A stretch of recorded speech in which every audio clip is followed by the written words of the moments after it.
Hello and welcome to DDOCast, episode 349, recorded live on Saturday, August 30th. I'm your host, Patrick. With me this week, we have Steiner Davian returning. Hello.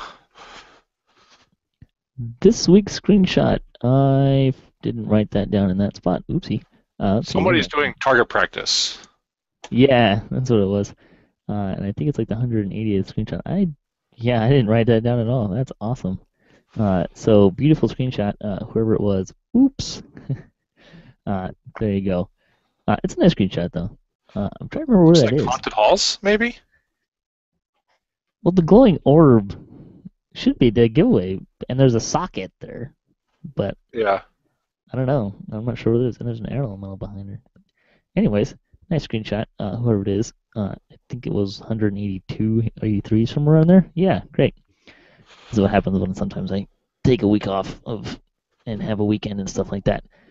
In any case, we like to talk about Dungeons & Dragons online nearly every weekend. You can watch us through Google+, Hangouts, YouTube, or from our website at DDOCast.com. And DDOCast is hosted by Cyber Ears, the awesome podcast hosting network. Those are usually available within a few days of recording. The next show, I'll say this again later, but it's going to be 350. It's my 50th show. Yeehaw. I've been doing this for just over a year now, I think, which is pretty exciting. And what I'm going to do is I'm going to be on Kyber, and I'm going to throw up an LFM. And if you want to come and be a part of that show and say hi, say something crazy, ask a question that's serious, pretty much as long as it's respectful and something along the lines of PG-13, you have a good chance of it being in the final show.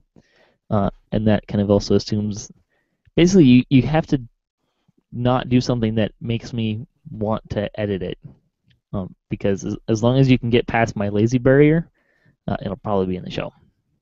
That's pretty much how that's going to work. But that'll be next. I'll be doing that next Saturday, September 6th at about 4 o'clock p.m. in the afternoon Pacific time. So feel free to stop by and say hi and keep me company and be on the cast. It'll be kind of fun. Are you going to be running anything or just kind of hanging out? It depends on how bored I am. If a bunch of people show up, then I'll probably be just kind of hanging out. If there's only like one or two people petering in, I'll probably be on a guy kind of cleaning up some favor or something like that, or maybe doing some slayers or something simple so that I don't have to be thinking, running something difficult and talking to people and all that stuff at the same time. Yeah. You can always run through one of the subterranean or Health Caneth explorer areas in a raid group. Yeah, I mean, I'll still have show notes to kind of cruise through too, so and we'll just have people interrupt me when they join, kind of thing. But it's an opportunity for folks to be a little more involved in the show and be on the show, and that'll be great. If I get a really good turnout, I might do it more often too. That might happen a few more times in the near-ish future. So show up, Stormreach. Gotta put Patrick here to work. And if not, then I'm not going to take it personally. But we'll see what we get. Have some fun anyways. That's kind of what I'm going with. Anyways, you can follow us, stay updated by following us on social media pages or our website, DDOcast.com. We have a calendar. You can subscribe to it. It's great. I have no idea if anyone actually uses it, but I do. There you go. On the podcast this week, we're going to talk about Update 23. There's some more stuff coming out about that. And then we're going to discuss older content. I'm going to kind of take a look at how we think older content can be addressed and stay fresh and viable, and just kind of some thoughts on that. So we'll start with game news, which is pretty much exclusively round 2 of Update 23. There was some clarification for what Quell is supposed to be intercessing. Basically divine things. So the list that they gave was Cleric, Favored Soul, Paladin, Ranger, Druid, Divine Crusader, Unyielding Sentinel, Exalted Angel, Blade Forged, and Morning Lord. All spells, racial spells, and spell-like abilities for all of those should be able to be quelled. And that's only the casting of the spell, right? Yes? I'm not sure what you're asking. So it's not like a Beholder's Anti-Magic Field where if you have a divine spell on, it doesn't get turned off, right? Right, you can't cast spells. Yeah. That's the way intercession works. Um, Basically, divine spells. That's the list, and that pretty much covered all the divine spells and spell-like abilities. Um, I think there was for a while favorite souls weren't a part of that for some reason, and I assume several other things on that list were also not as part of that. And I'm gonna hazard a guess that we're gonna run into a lot of quells in Epic Orchard, and that's the reason for the fix. Yeah. If that's the case, that's kind of a shame. I think because they don't really feel like they would fit there, but I'm not entirely certain what the story is. But I think my biggest gripe here is that it's gonna intercess Epic Destinies, It's which is spells and probably a good spell-like abilities, balancing. so But it shouldn't affect. Based on that description, and I'm not a dev and I don't know this for sure, it would be working as intended, but I would assume that anything that like attacks from that destiny, clickable attacks from the destinies, shouldn't be affected, right? It should just be spells. right, but That's the there's some intent. spells like I think it's an Exalted Angel, the Judgment and stuff. That whole line, that's probably considered a spell or spell-like ability. Probably, yes. I mean, that's what quells do. That's why they're tough. So, I mean, it's not. That's the whole point of quells. I don't know. But isn't I that don't the really whole see an point issue of with it. Epic? You're Epic. It should be hard to disrupt that type of stuff. Well, they can't. They can't just spam it either, right? Or at least I've never noticed them to spam it. I think they can only really hit one person every 30 seconds or so. But I mean, they exist in Orchard, and they're in Yeah, the Abbott raid too. I mean, it's not like they don't exist already. It's just they're balancing what it's supposed to do. I mean, that's what calls are supposed to do. Frankly, yeah, I'm a little surprised that Primal Avatar's not on that list because that's kind of a divine tree as well. Druids are divine. yeah. Bards are not. Nope, bards are I don't know. definitely arcane. But anyways, that's what they're doing with quells. Um, And I thought rangers were their magic was essentially arcane as well for some reason. nope, they're divine. It's similar to druids. Is Yeah, the kind of the lore behind it. Paladins, rangers are essentially the druids, what paladins are to clerics. That's the short, simple version of what's going on there. And Blade Forged are essentially paladins. So yeah. that's what we got. Um, there was a note about barbarians are scheduled to get an enhancement pass with update 24. Scheduled to, subject to change, but that's the current plan. So that should be kind of fun. And there was also, I should just get to it now. Somewhere along the way, there was a note that they're also going to be. Oh, I remember what it was. They're going to address caster survivability, a pass on caster survivability, as well as a pass on ranger builds or ranged builds. Um, So they're going to nerf ranged combat. That's what that means. Not necessarily. Those shuriken builds are overpowered. It's ridiculous.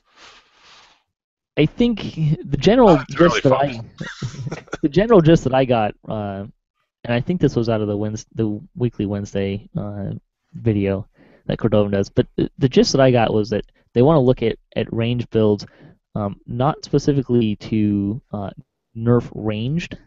They may be looking to nerf certain ranged builds, but there are plenty of range builds that are kind of lagging behind, and that's kind of what they want to address more so.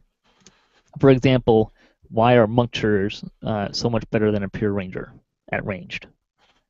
Um, Yeah. so Okay. kind of looking more at that balance, I think, is really what they're looking at. Um, and they've said with range power that they're adding range power to now to be usable in the future for balancing things. So reading between the lines, I would say that artificers and rangers might potentially see some range power added to some of their trees, stuff like that.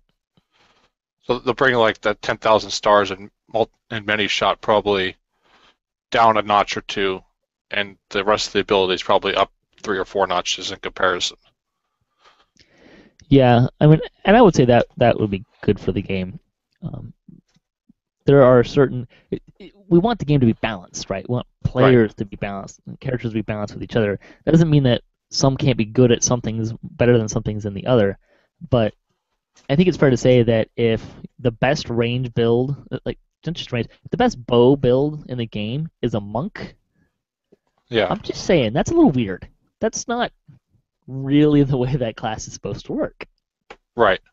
And you have a whole class in the Artificer that's built around the repeating crossbow Yeah, and the rune arm, but that's they get all that stuff for free, and it's essentially useless to them. Yeah, I guess that makes sense. essentially, so I don't know. My guy uses a crossbow, and he seems pretty effective. But hey, there you go. I don't twink my characters out as much as some people. I tend to play around them and work on them more so than just make them the bestest that they can bestest be. So, Yeah. and I also kind of my characters are more thematic than power game twinked, if that makes any sense. I mean, I have one of every character, right? So my ranger uses bows.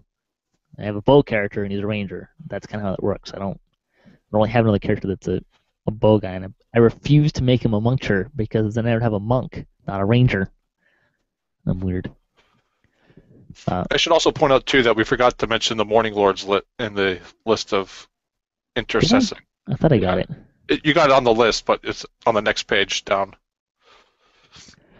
So Yeah, basically anything that's divine, whether that be a racial tree, so if you a cleric, paladins, rangers, anything druids, those are kind of the divine things. Anything that's related to druids other than primal avatar. Again, I'm not sure why that is, but there you go. So if you're worried about intercession, just think about this. Cocoon will still work. It's not one of the yeah, ones that's a they primal listed. ability. It is a primal ability. I think it should be a divine ability. Renewal will not work because that is a divine ability Right. and not nearly as good. Yes. Well, it costs less spell points and it has a lower cooldown. Yeah. So, you know. And now Anyways, will unyielding sentinel or unyielding sovereignty. That's a bummer. that would also be true. Yes, you will not be able to use unyielding sovereignty. Although, at least in my experience, I pretty much only use that to get rid of death penalties. I don't even use it for a heal. Yeah. Part of that is because I've got it scrolled away on a hotbar that I can never find. Anyways, I have to look for it. But there you go. It's really my O expletive. If But I'm down to that, then I'm usually in trouble. But I think I use scrolls more than the average person, based on the healing conversation we had a few weeks ago. yeah. No, I've Anyways, been waiting for an opportunity to test out the unyielding sovereignty casting that right after I used the uh, Undying Vanguard, whatever ability that is in the Sentinel tree that gives you like 11,000 hit points temporarily yeah, to see if I can top myself back off real quick, but I hardly ever use that ability. there's reasons for that. Let's talk about some of the other stuff that's coming with. This is stuff that was something that was released with Update 23 in Round 2. The Mirror of Glamoring. This is pretty fun. This Epic Orchard is going to be great, I'm sure. Epic Abbot, we'll see, just because it's the Abbot, and it sounds like it'll be somewhat similar. But hey, Mirror of Glamoring. This is probably going to be the most popular thing if they get it working right in the update. This is their description. Like the way a particular armor or helmet looks, make a cosmetic version of it. The Mirror of Glamoring is a new item which allows someone to copy the look of an armor, docent, or helmet and create a new cosmetic item. The item from which the cosmetic copy is being made is not consumed or altered. The created cosmetic item is bound to account. Items which have special racial requirements, such as docent, will create a cosmetic item with the same racial requirements. Mirror of Glamoring can be purchased in the DDO store and can also rarely appear in daily dice. The cosmetic items created by the Mirror of Glamoring. So on Lamania, apparently you could put them on the auction house, but that's not Yeah. intended. Yeah, they're bound to account in the description, but you can still put them on the auction house. It's kind of odd. They'll fix that. Yeah. But so So, hey, bind to account, though, I think is kind of stupid. It's, or not necessarily stupid, punitive, I guess is probably a better word. You know, You know, to be honest, I'm a little surprised it's not bound to character. well, I thank mean, God it's not. But I mean, well, I don't what's know. really I think if the armor that you're copying is bound to character, I think it should be bound to character. But that's me. I yeah. mean, I I don't. mean, how funny would it be to have? And I think I saw a guy did this in the thread. He copied his flawless red dragon scale armor and helm with the mirror glamoring, and he's running around Korthos in it. I mean, if someone wanted to pay you to do that because you had the armor and they thought it looked cool and they want to be a tough guy on Korthos, where's the harm in that? Yeah, I don't really have a problem with it. I was just surprised that the piece wouldn't have the same binding status as the item that you copied. So, Yeah, but I don't really but it does have have the any same problems race anymore with it. restrictions Well, that yeah. you So copy. they commented on that, and basically, it comes down to the fact that they might not work right with other races. That's the short version. Yeah, lazy programming is what it is. Way back in the day when some of this was coded, I'm sure. Oh, I don't know if it was necessarily lazy programming. I don't necessarily want to make that Well, claim, but I mean, look at it this way. I find a piece of random loot gen that I think looks really cool, right? It's a random full plate, right? Or a plain forged plate, whatever it is.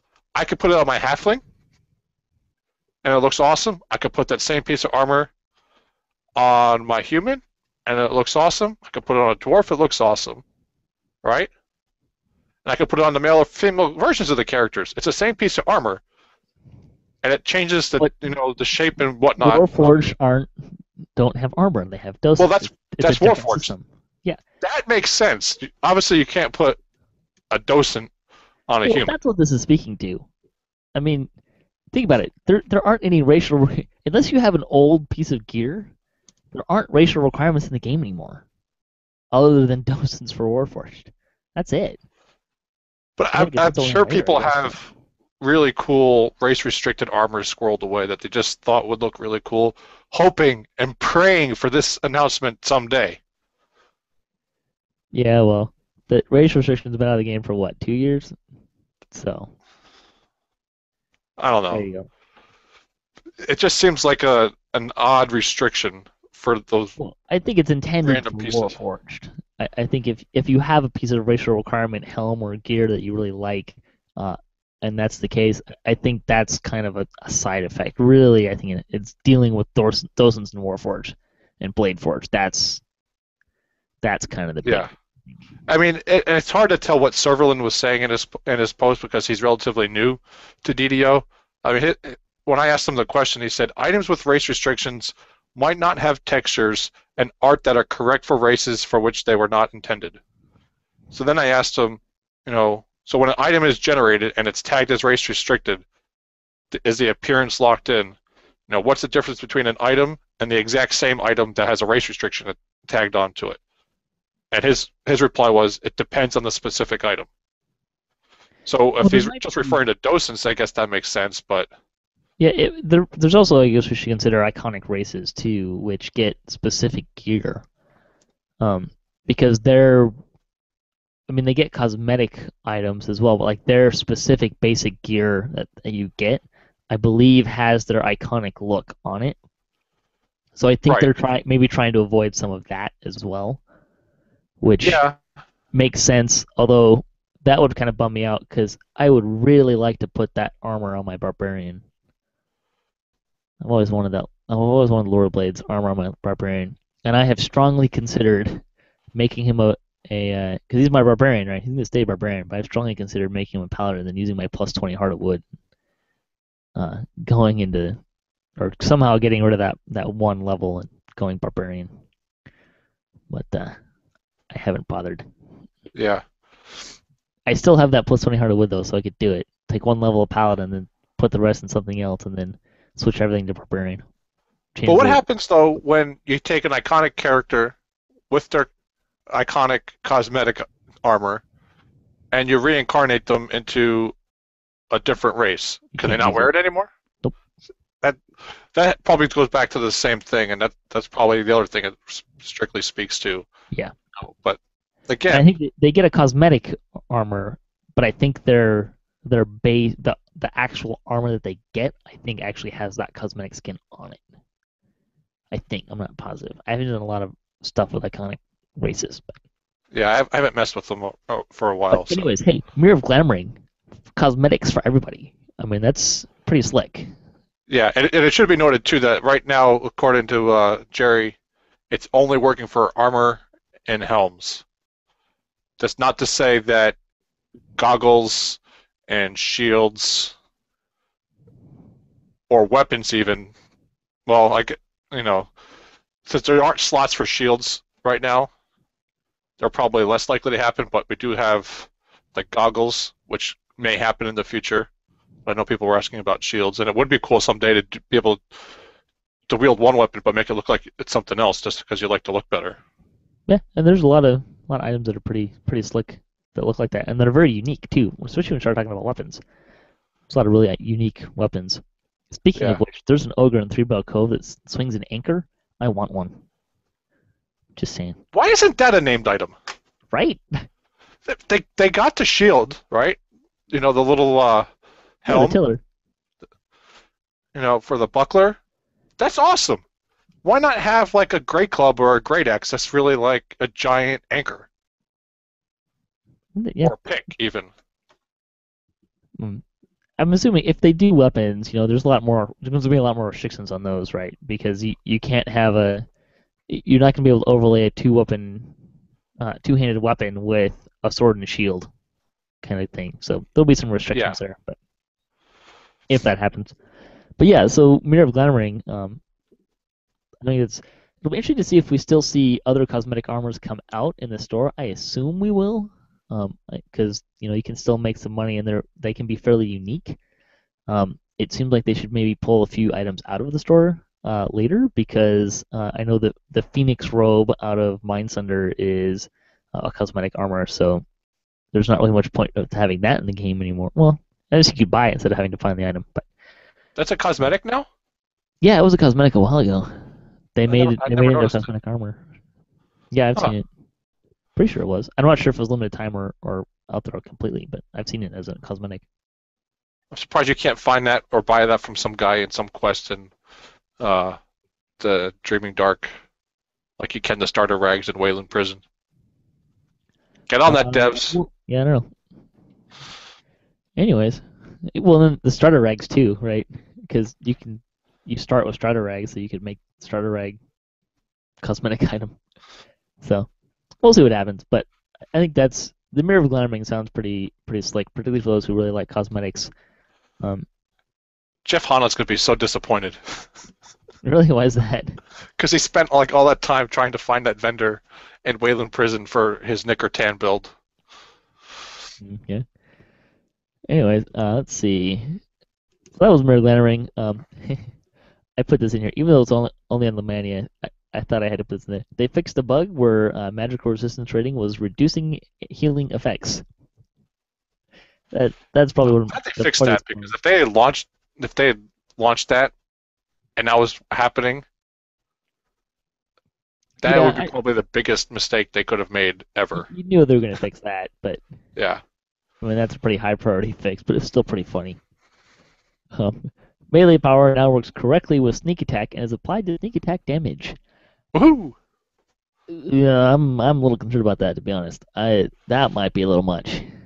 Yeah, I suppose it could be if you have what 20d6 sneak attack My plus. rogue does a lot of sneak attack damage, uh, and I depending on how much melee power you can get, that's a Yeah. lot. They did. Speaking of how much melee power you can get, they did adjust how much melee power they're adding. It went down, so it was every epic level is going to give +3. And that's or was going to be +5. They're reducing that to +3. And then let's see, Divine Crusader is going down to +2 per innate ability. Fear of the Wild and Legendary Dreadnought are going down to +3. Fate Singer, Grandmaster, Primal Avatar, Unyielding Sentinel uh, going down to +4. The Shadow Dancer one still has it. I'm not sure where it lands because they kind of left that off Wait, and Legendary left it. Dreadnought's giving +3, but Fate Singer, Primal. Avatar, and Unyielding Sentinel are +4?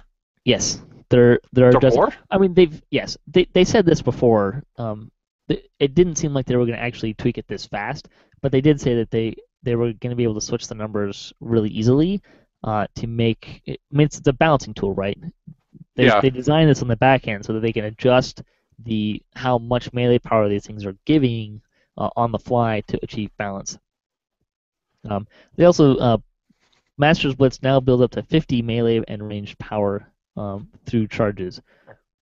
Um, in response to why that happened, they made these changes based on both internal testing and a lot of feedback by players about what they were experiencing in the game on the Mania. Uh, on live, Master's Blitz is fairly useless on long boss fights. It's also fairly useless in large groups unless people are holding back DPS to let the Blitzer kill enemies. The version they are testing works well on boss fights and works well in teams, even with multiple Blitzers. Players who tested the ability felt that these advantages went a long way to making Master's Blitz powerful. The changes also removed some of the aspects of the ability that were less fun and discouraging in grouping. Um, and something to pull out of that statement from the devs there is if you're on the forums and you're commenting about this and you hate this change and you haven't played it, you do not have as much. Your voice is not as informed. Um, so they've emphasized this a lot. They play with Blitz and then give feedback.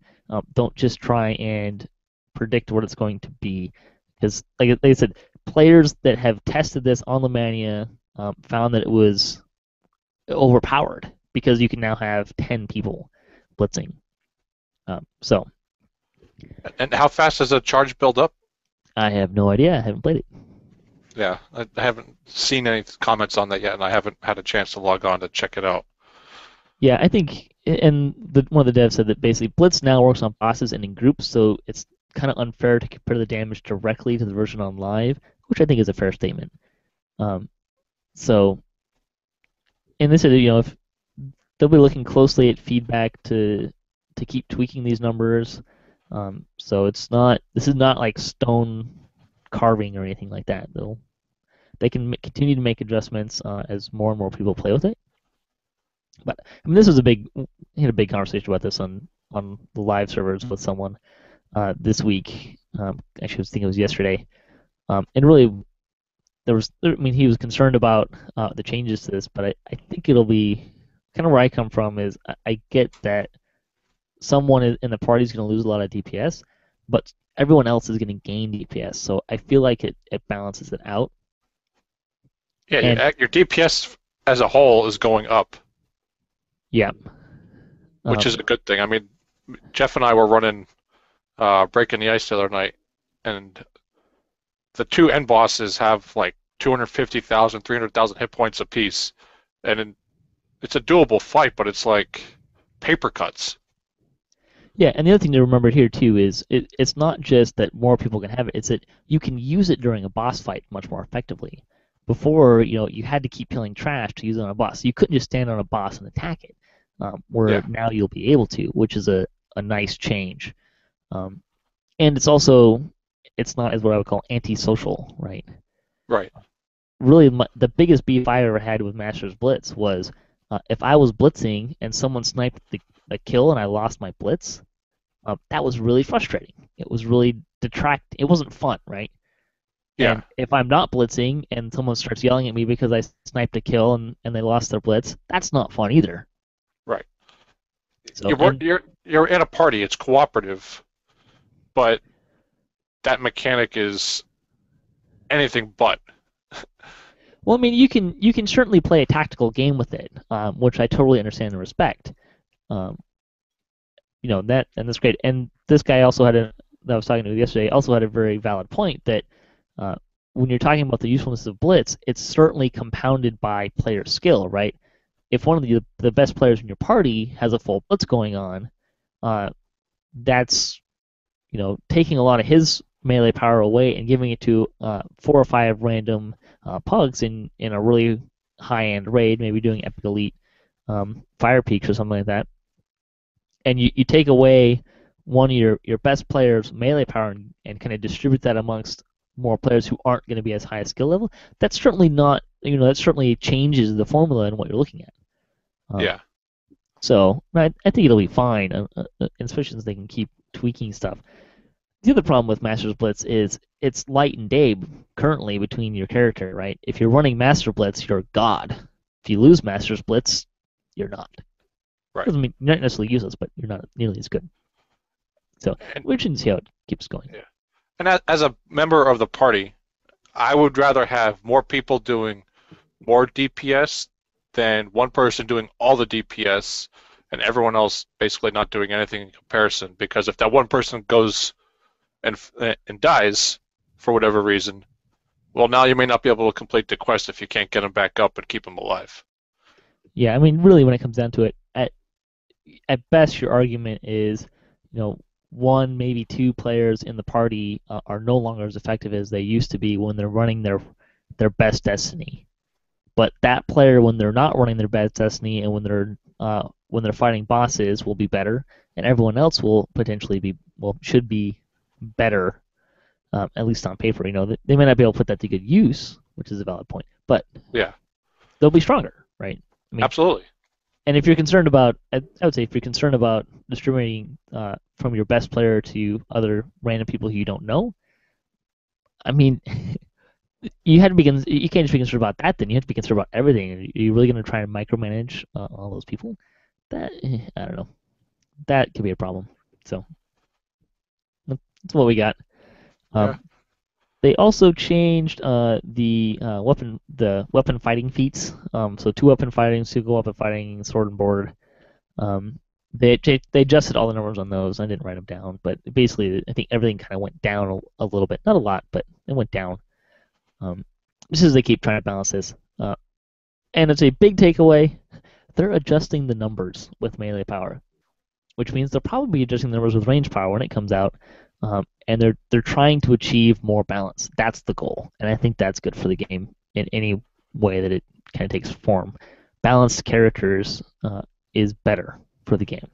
Yeah, and I have to say, I am really, really pleased to hear them say that with this change, they put enough foresight into the way they built it so that, they can put a number in today, see how it works tomorrow, and then on Monday, change the numbers to hopefully get it more where they want it to be.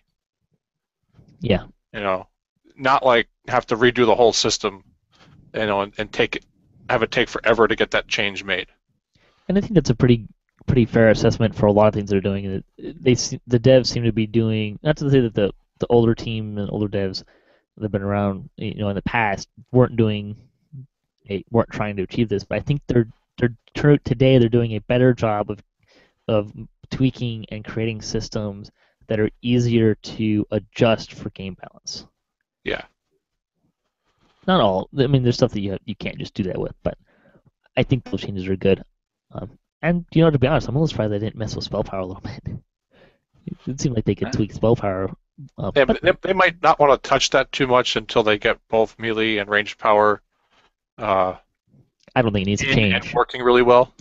I mean, they may not have adjusted just because I don't have the perception that spell power needs to change. I think it's working just fine. Yeah, But but that's I mean, if once they have all three systems in, they can really see how all three systems relate to each other.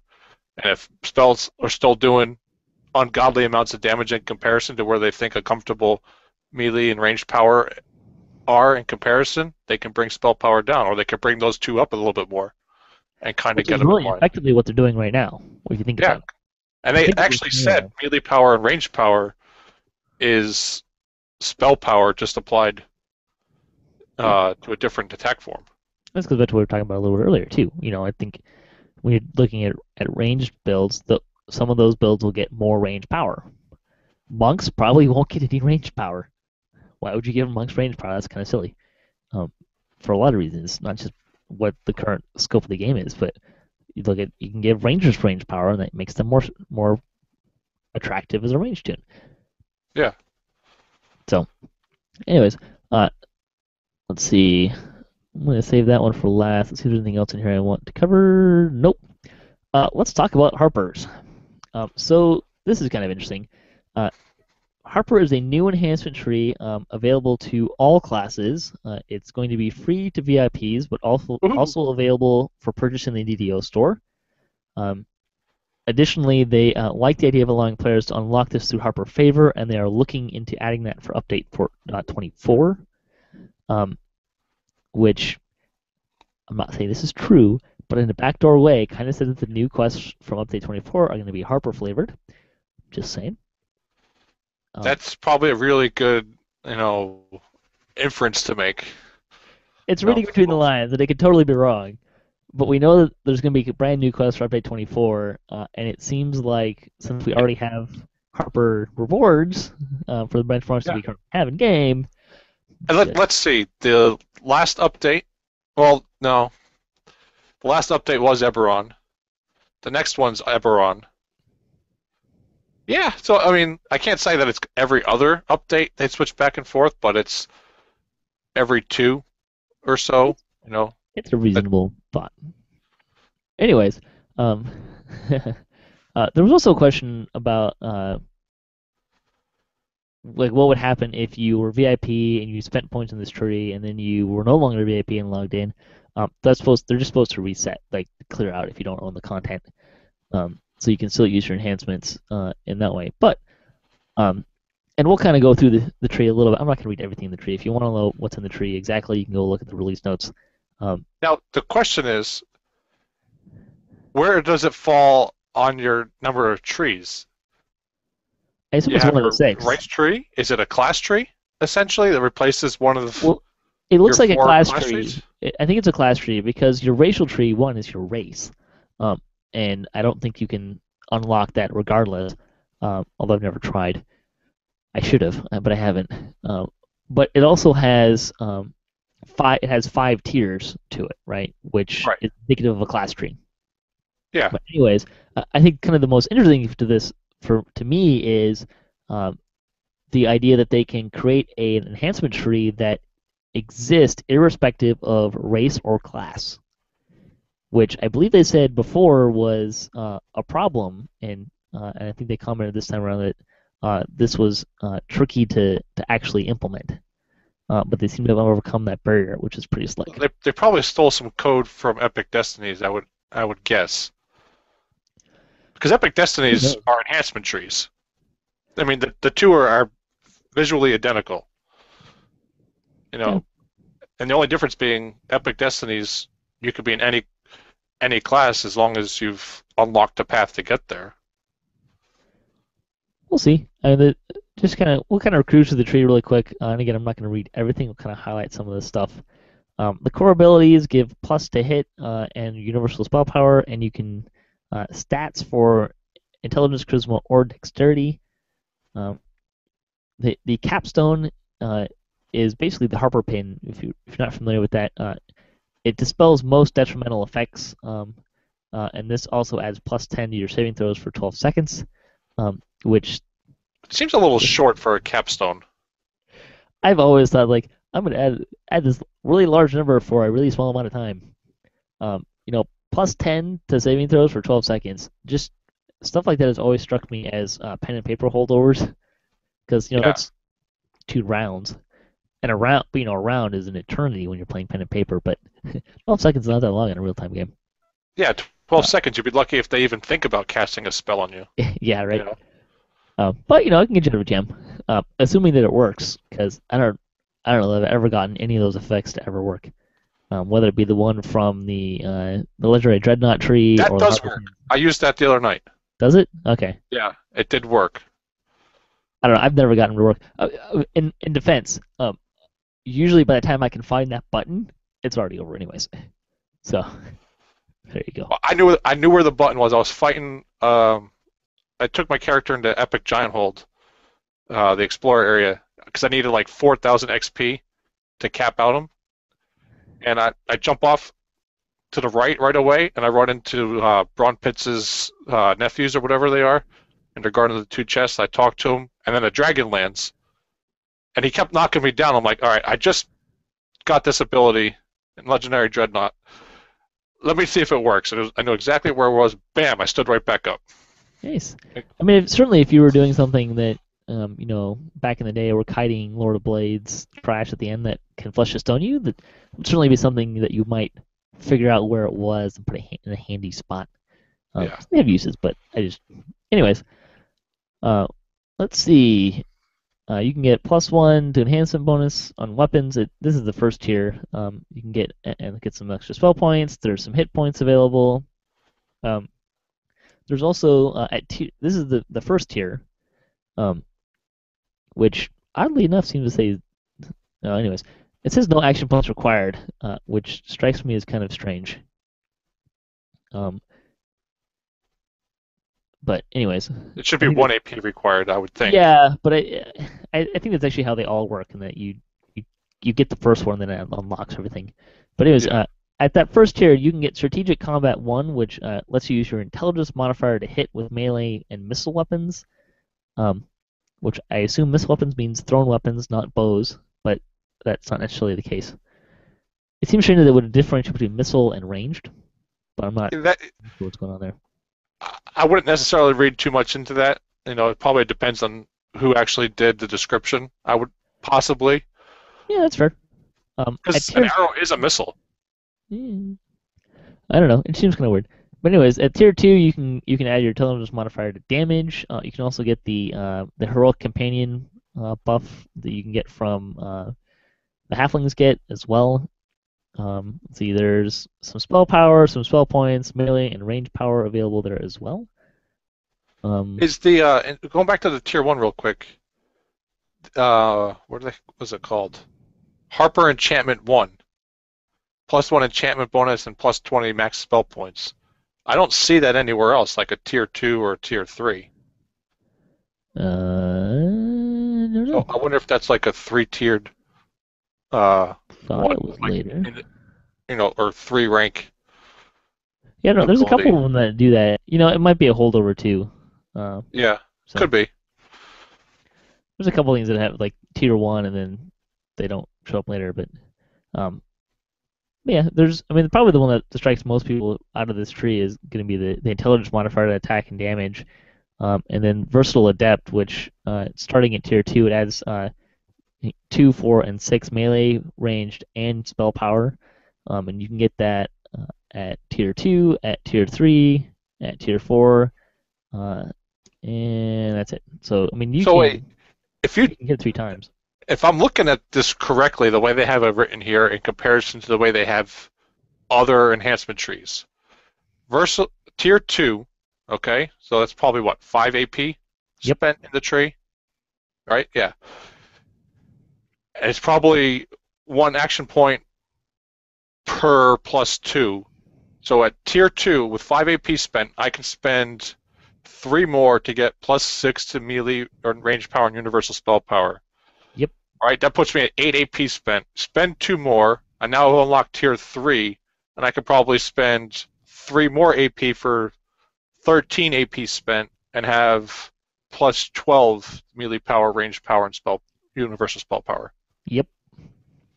Which has raised some concerns about whether or not it might be too overpowered. But yeah, I don't know. We'll see. Let's see. Tier 3, you can get a favorite enemy and boost your hireling, summon, and charmed creatures. Tier 4 has a throat dagger attack, which is basically like they said it was effectively an ear smash, so it stops them from casting. Although That is nice. That's per character level. yeah, it's 1d4 plus 4 piercing damage. So this is weird. It's a spell like 5. ability. Yeah. They said it's a spell like ability. They can quicken or enlarge at no extra cost, which is kind of strange that it would be a spell like ability. But it's a range attack that non-damaged bosses, damaged non-bosses can't cast spells for 6 seconds. So functionally, it's a ranged ear smash, which is a pretty nice ability for certain things. But does it cost spell points? Yeah. It says higher ranks reduce the small spell point cost and reduce the cooldown. Yeah. So I guess those numbers probably haven't been really set in stone yet as to how much the base cost is yet. Yeah, and I think they actually said that they haven't really exactly dialed in what the point cost is going to be for this. See, tier 4 as well, you can get eschew materials as And, a and for more free. melee range and spell power. Yep. Up to Uh, plus 18, it looks like. Also some positive healing amplification. Tier 5, which gives a couple of different things. The melee, again, you can get the melee 24. range spell power. You can get vigor of life, which is another 10 positive healing application. There's a 12-second clicky that increases the DCs of your spells and your tactical feats by 10.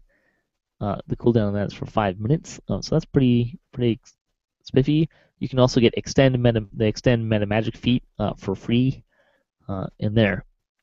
And there's a multi-selector that enchants the weapon. So I guess that's why the first one had one on it. Um, so you can get some different things there. Um, So that's actually not bad. The magic of patience. I mean, it's 30 AP for a free feat, and any caster other than wizards are feat starved.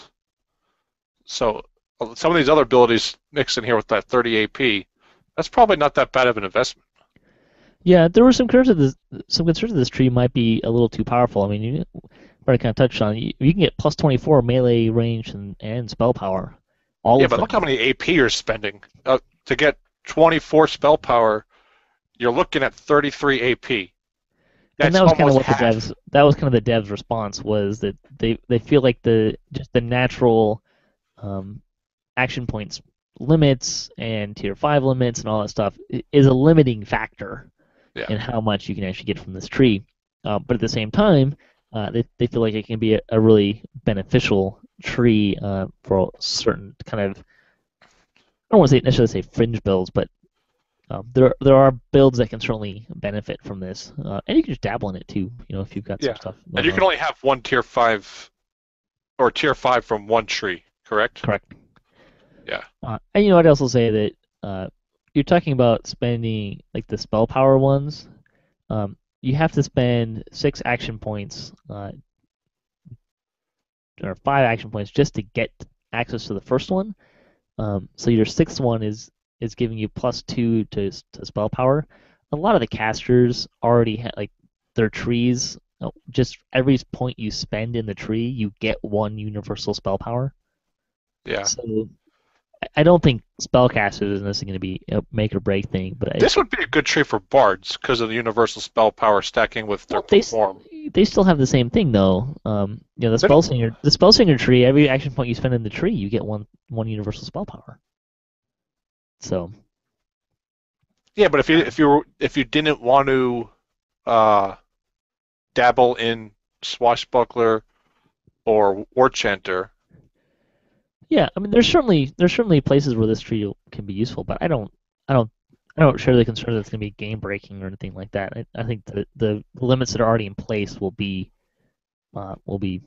fine in kind of keeping it yeah, too beefy. the multi selector at tier 5 uh, leaves my scratching my head just a little bit with the first description here. Yeah, a lot So of people kind of laughed at that. the tier 5 multi selector, you have the choice of Harper enchantment of deception, of righteousness, or of magic. Of deception gives you +1, makes your weapon that you're wielding an additional +1 to its enhancement bonus. So if your +5 sword becomes a +6 sword, right? And it gives you improved deception, which is what, +5 or 6 to your bluff skill? Really, what it does is it makes people mad at using deception because Right. deception has I don't know if it actually does, but players often have the perception that a deception item will kind of throw aggro mechanics into a tailspin. Yeah. And as far as I'm concerned right now, any random loot gen that has just deception on it right now, all it does is it jacks up the minimum level on it. But then Harper, it's that +1 enhancement bonus or enchantment bonus and just improved deception. And I'll tell you why that's because the other options of righteousness +3 to its enhancement bonus and it's righteous, which means it's does good. It's classified as good and holy, And it does another +2. and it +2 to evil and undead. So it's really +5 against those. And then plus Harper Enchantment of Magic, +10 Harper bonus to Universal Spell Power. which you can How take do those advantage of. compare to the first one? They don't, and people have pointed that out. So there you go. I mean, it's the first look, so there's gonna be weird things like that. Uh, so, anyways, that's the news for the week. There was a bug fix. Conjure Boot scrolls, Bolts. Conjure Bolt scrolls now work in update 23. However, they only make +1 bolts. I think that's a fair compromise. I don't think anyone's gonna really care about that. The fact that you can use Conjure Bolt scrolls to make bolts will, I think, appease And most folks. it's a level 1 spell, right? Yeah, And as far as I know, this I haven't seen a scroll in game yet. I'm pretty sure you can buy That them from in-house C. Right, but I haven't seen a scroll in game that has more than the bare minimum caster level on it. Unlike potions, which now come in uh, more powerful varieties. Yeah. I mean, here's the thing too. Buy a stack of 100 scrolls. That's 100 bolts a piece. That's a lot of bolts, and you can go And buy bolts anyway. So and why do you need +2, +3, +4, +5 bolts? yeah, your The weapon's extra gonna plus on your bolt doesn't do you any good if you have a magic bow of yeah, the same or they higher don't plus stack. value. So I don't really see why people are complaining. I don't think anyone was really complaining. I think it's just that was the note. It's fixed, but they're only +1. Oh no! I think the fact that Yeah. it works is a lot better, anyways. Note to self: Bard buy scrolls. Anyways, bonus days through September 1st. Yes, Monday, September 1st, extra day. For all you Daily. people who've been complaining. the the bonus is double daily dice XP, which I kind of snuck one in on Jerry when he was on last about that. But yeah, you get an extra day for that. Apparently they listened because Well, Patrick was complaining on live on the air. I cornered him. I mean, he actually had a really good point in rejoinder too. Just don't take your gold roll until the weekend. Done. Then it's always on the weekend. You know, You and, I, always take and advantage of that. I, I heard that show, and then like a day and a half later, I rolled my gold roll like Thursday, and then now it's supposed to be on Friday that it's daily bonus is doubled Usually, XP. yeah. Just wait till the weekend. I mean, it's a good point. It's a very valid point, to be Yeah, honest. That's that's what I the did. one time I feel justified spending astral shards to get another roll. No, there you go. Let's see. Store news. This is fun. Um, Autos boxes are on sale through September 7th, as Didn't well we just as have them on sale I like think two or so. 3 weeks ago? But I'm going to point out something else. You can also get double daily, or you can also get double bonus points through September 7th. And I can't remember. I don't know if they've ever Yeah. had autos boxes and double bonus points at the same Ooh. time. Just saying. That's a Yeah. pretty slick thing If they you're got gonna going there. buy autos boxes, now is the time to do it because they're essentially free, folks. They're not essentially free, but there's still a lot of point. It's still a lot of money to buy the points. But the fact that you can get double bonus points and autos box in the same time frame is pretty slick. And Yeah. it's due September 7th, so you got some time. Let's see the sales for the week. These are actually some pretty decent sales for storage stuff. 20% off of the shared bank item storage. 20% off the shared bank platinum vault.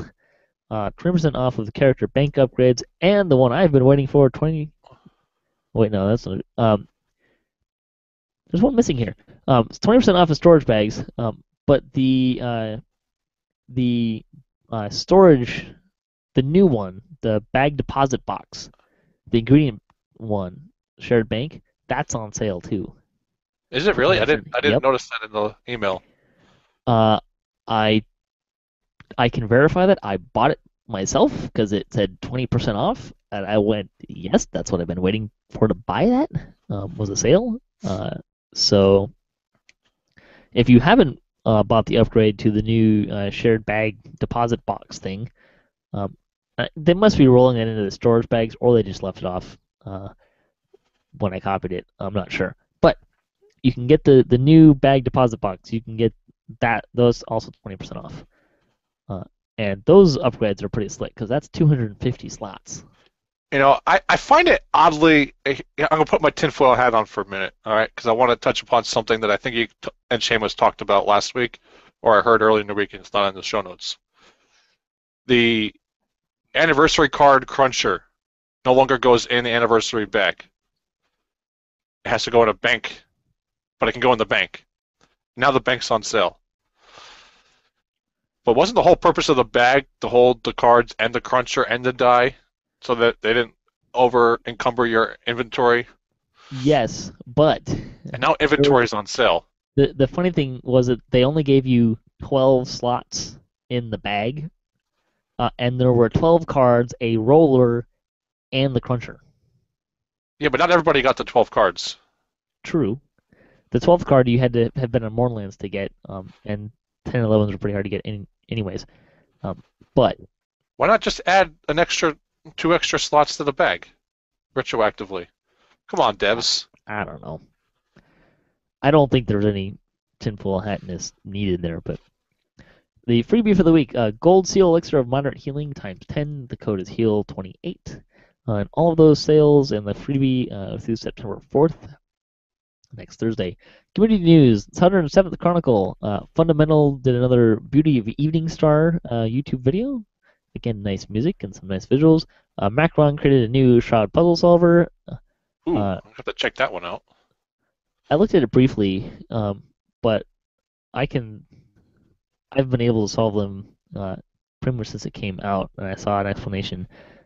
And I mostly have them memorized, so I still mostly have them memorized, so I don't like pay attention to them. But there was a new one. I'd looked at it. I never really used them, so.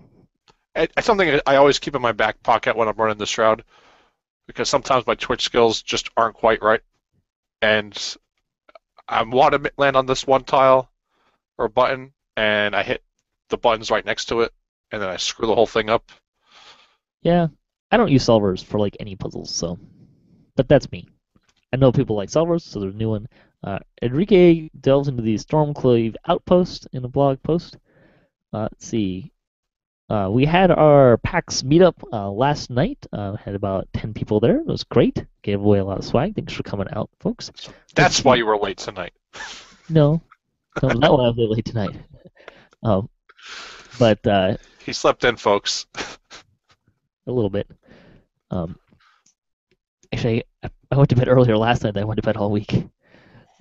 Funny, weird week that way. But anyways, we had some beer and hung out, and it was a good time. Thanks for those who came out. And How many folks showed up?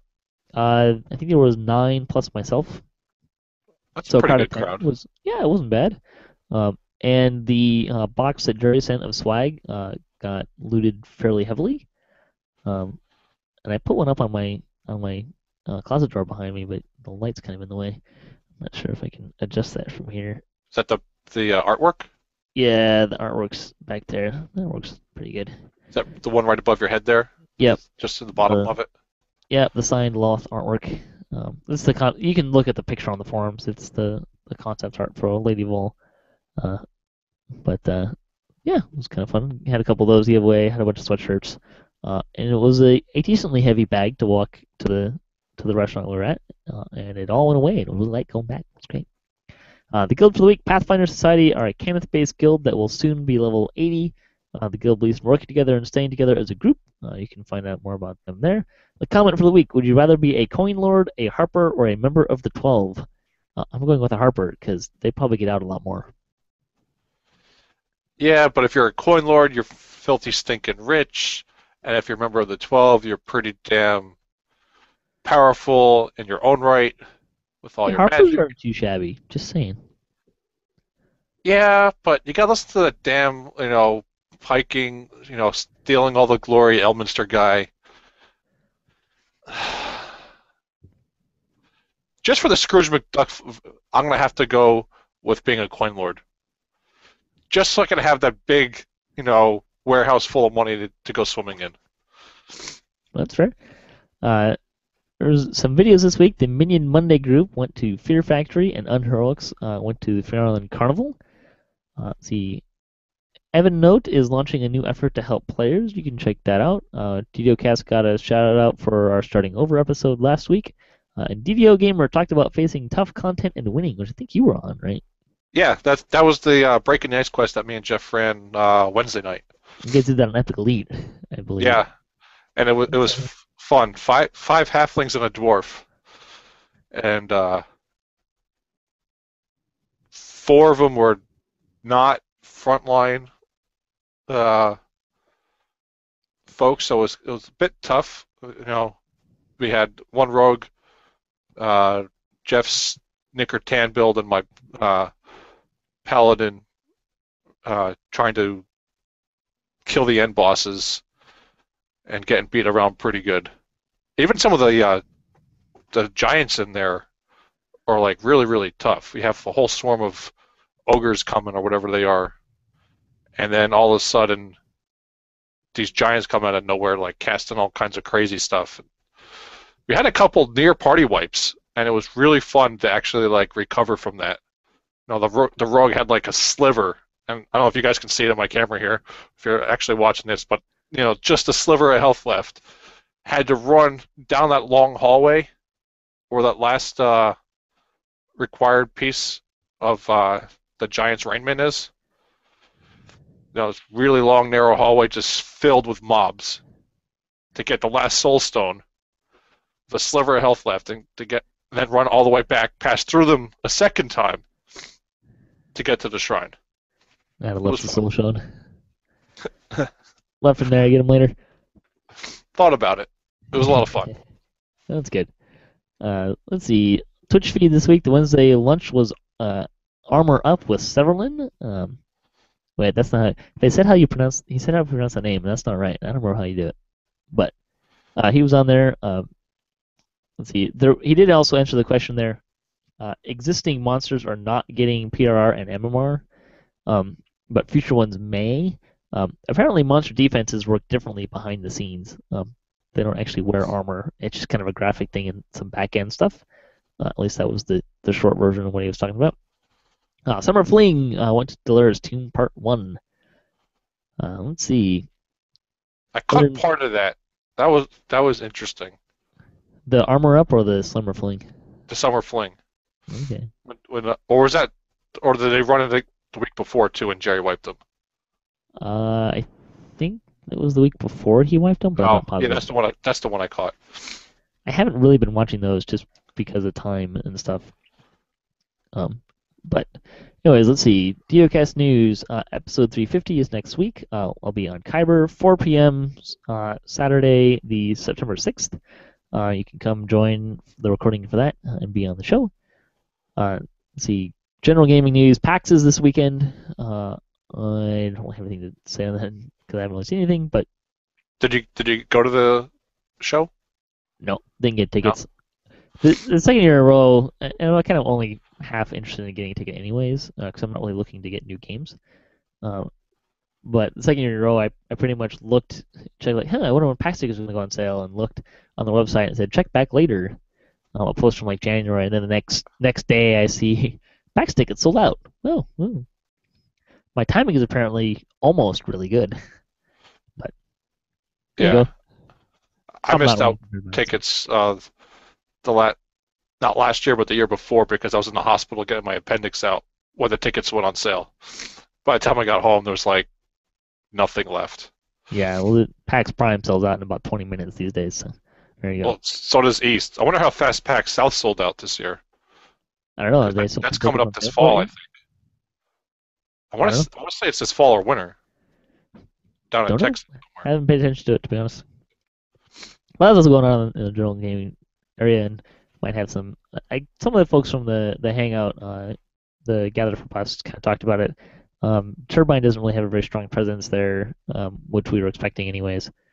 But I don't really think we didn't really talk about it too much. So, but that's going on this weekend. Might have something to say about it next weekend, but probably not. So with that, we're going to talk about older content. That's going to be a round table discussion this week. We're going to kind of go through a few different phases, but really, what we'll start with this would be like kind of the general question, really, for the whole thing is how can it be made more appealing? Or another way of saying that is how can older content have a longer lifespan, as it were? Which kind of really gets into the whole question of why do we run quests fundamentally. Mara, do you have any opening thoughts on how to make I mean, uh, generally speaking, I would say to answer your question, which I think will shape or form the other half of the question, is we run quests to get loot and to get XP. And then the very, very rare quest because it's just damn fun. the pit, for example?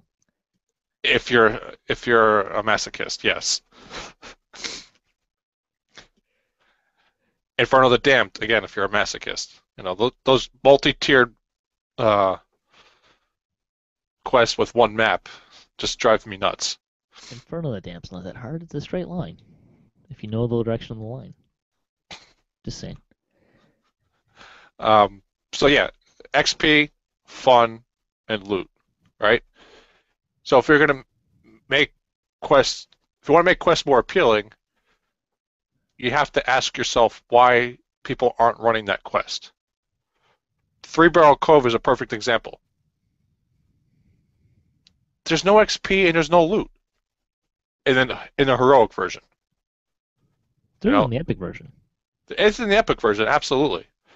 Some of it may be a little too rare, like the Cursed Jack Jibber's Blade, but I guess having a resurrection ability at level 1 is a little overpowered. There's a reason why that's a pretty rare item, Yeah. and they are valid reasons. Yep. Not to say that I don't want one, and I wish it dropped more, but there are Yeah. valid reasons. But for the longest time, no one ran Three Barrel Cove because one, it was out of the way, but really because there wasn't much to get there. Yeah, I don't want to make this a negative conversation, but I think kind of that yeah, fun, XP, and loot. Those are like kind of the three reasons to run a quest. So why don't they get run? Well, either the XP is really lousy, the loot don't need the loot, or it's not fun, and it's kind of a combination. I mean, it's not necessarily one of those factors. Um, because if it's a fun quest, you might run it even though it's not a great XP and you don't need the loot. But it's it's kind of a combination of those three things. The quests that get run a lot are fun, have good XP, and have great loot because those are, in a way, those are catering to three different sets of people, right? Right. Am I running for loot? Am I running for XP? Or am I running just to have fun? No, I'm going to kind of consider all three of those when I'm picking stuff to run, but I might be running more for XP than I am for loot. Particularly, we're talking about heroic levels, right? Yeah. I don't really need heroic loot. It's all about XP at that point, XP and fun. Yeah. I mean, you need some loot, but I mean, you're going to out level it so fast, and which is what I think, and we'll probably touch upon this later. It's so hard about heroic content right now is, you want to make the loot worthwhile, at level to use it, but by the time you actually get it, it's no longer valid in And your you have build. the added problem with with true incarnating, which is I'm just going to hazard a guess and say probably 50% of the heroic population of characters is probably a TR. It's probably not a first life character, which means they probably have some gear that they can use. Unless they're like, I mean, you might be like me and you just kind of whatever. You might have a few items, and pick up whatever you get on the way. But Yeah. I mean, that's also to consider. Um, so I mean, we could talk about. Let's start with talking about XP. Um, there are certainly, like you mentioned, Three Rail Cove. There's certainly some other ones that the XP is probably not worth it. They are changing. The Health D depth quest chain, XP in a couple of those at the very least is Yeah, historically been pretty poor. But they're also really short quests too, so I mean, Threnel is one that comes to mind, which they're adjusting a lot of the Threnel stuff. Mostly East 3 was kind of the one that rubbed everyone the wrong direction. yeah. But they're changing that drastically, which is great. But why don't For that. people run the other quests out there in in Threnel? You have four other quests. You have the arena fight, once you get the ceremonial blade out of West 3. right? You have that really cool arena fight, and then there's the three giant caves. I haven't Yeah, seen I don't. anybody run those three caves or that arena fight in Well, the caves was years. a loot run. I don't remember being very good XP ever. I mean, the only reason, Well, they only used to time I not ever be ran that. quests. They used to not be quests at all. Now they're actual quests. There's real objectives in there. I don't know if I even knew that. I think the last time I ran giant caves out there was that was the loot run. That was Yeah, that was one of the loot 8 years runs. ago Yeah, when the cap was 10, folks. Way, way, way back in the day, probably before most of you were playing this game. That was the end game. People would run to those three caves to try to get a +1 tome. yeah. I think there's always, granted, loot's gonna as the game goes on. Loot is not something I would think that you would necessarily go back and revisit for older content for the most part. And when we changed how the way loot works with like augments, that made sense to make a pass on some of the loot. But I don't think it makes a lot of sense to spend a lot of time just updating the loot all the time. 'Cause, as the game releases new content, you kind of naturally get more and better loot, and it kind of slowly phases out. Um, we're talking about XP. That should more or less stay balanced. I'm perfectly fine with some quests being better XP than others. Particularly talking about some quests that, if you don't know what you're doing, are going to take you a long time. But maybe some of the power gamers can power through, like Spies in the House or Shadow Crypt. If you know what Yeah, you're doing, you can do those really fast and a lot of XP. But if you right. don't, you could be in there forever Yeah. in the pit. So the other thing I would say about loot too is there's more and more uh, abilities being added to the game that are dependent upon a certain type of thing. I'm just going to pick one here that's the most recent, and that's the swashbuckler uh, buckler requirement for dodge, right?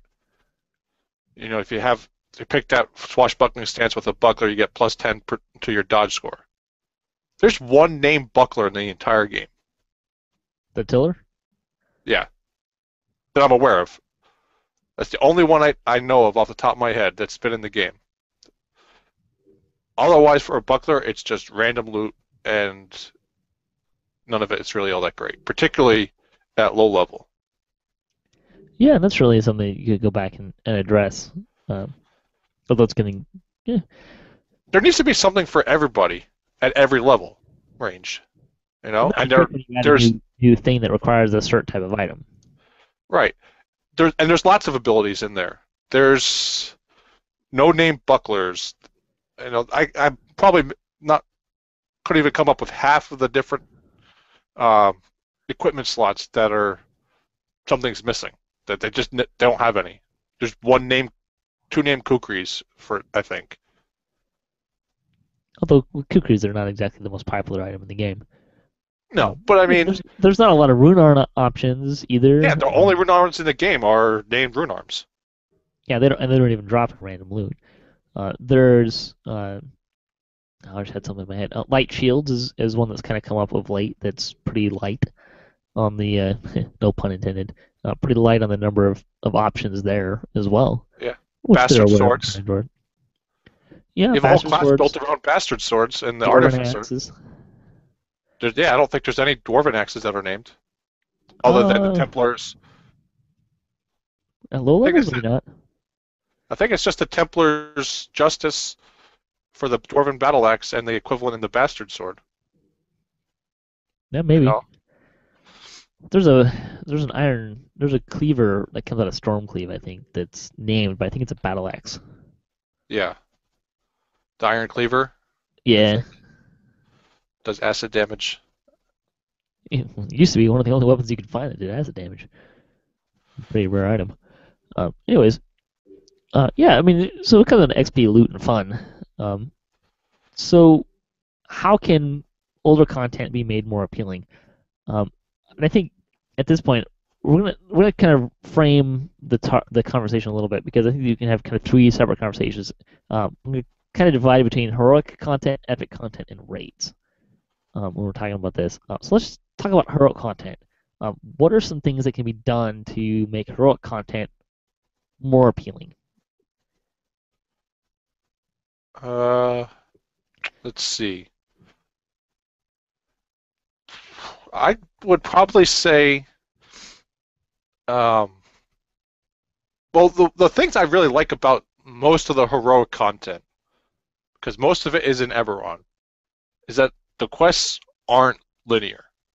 I know you and Samus touched upon this a little bit last week, but those quests are fun because it's not just a straight shot. There's some variation in it, and there's There's certainly, when you're talking about heroic content, there's a lot of variation in the yeah. kinds of quests you can run. They're not necessarily all worth it, I would say, but there's a lot of variation in the different styles of quests. So, why I don't, would why don't say, you take a stab at it first? Because I'm kind of drawing a blank on that really how to answer your I question here. think heroic content is in pretty decent shape, because if you're running heroic content, you're at heroic levels.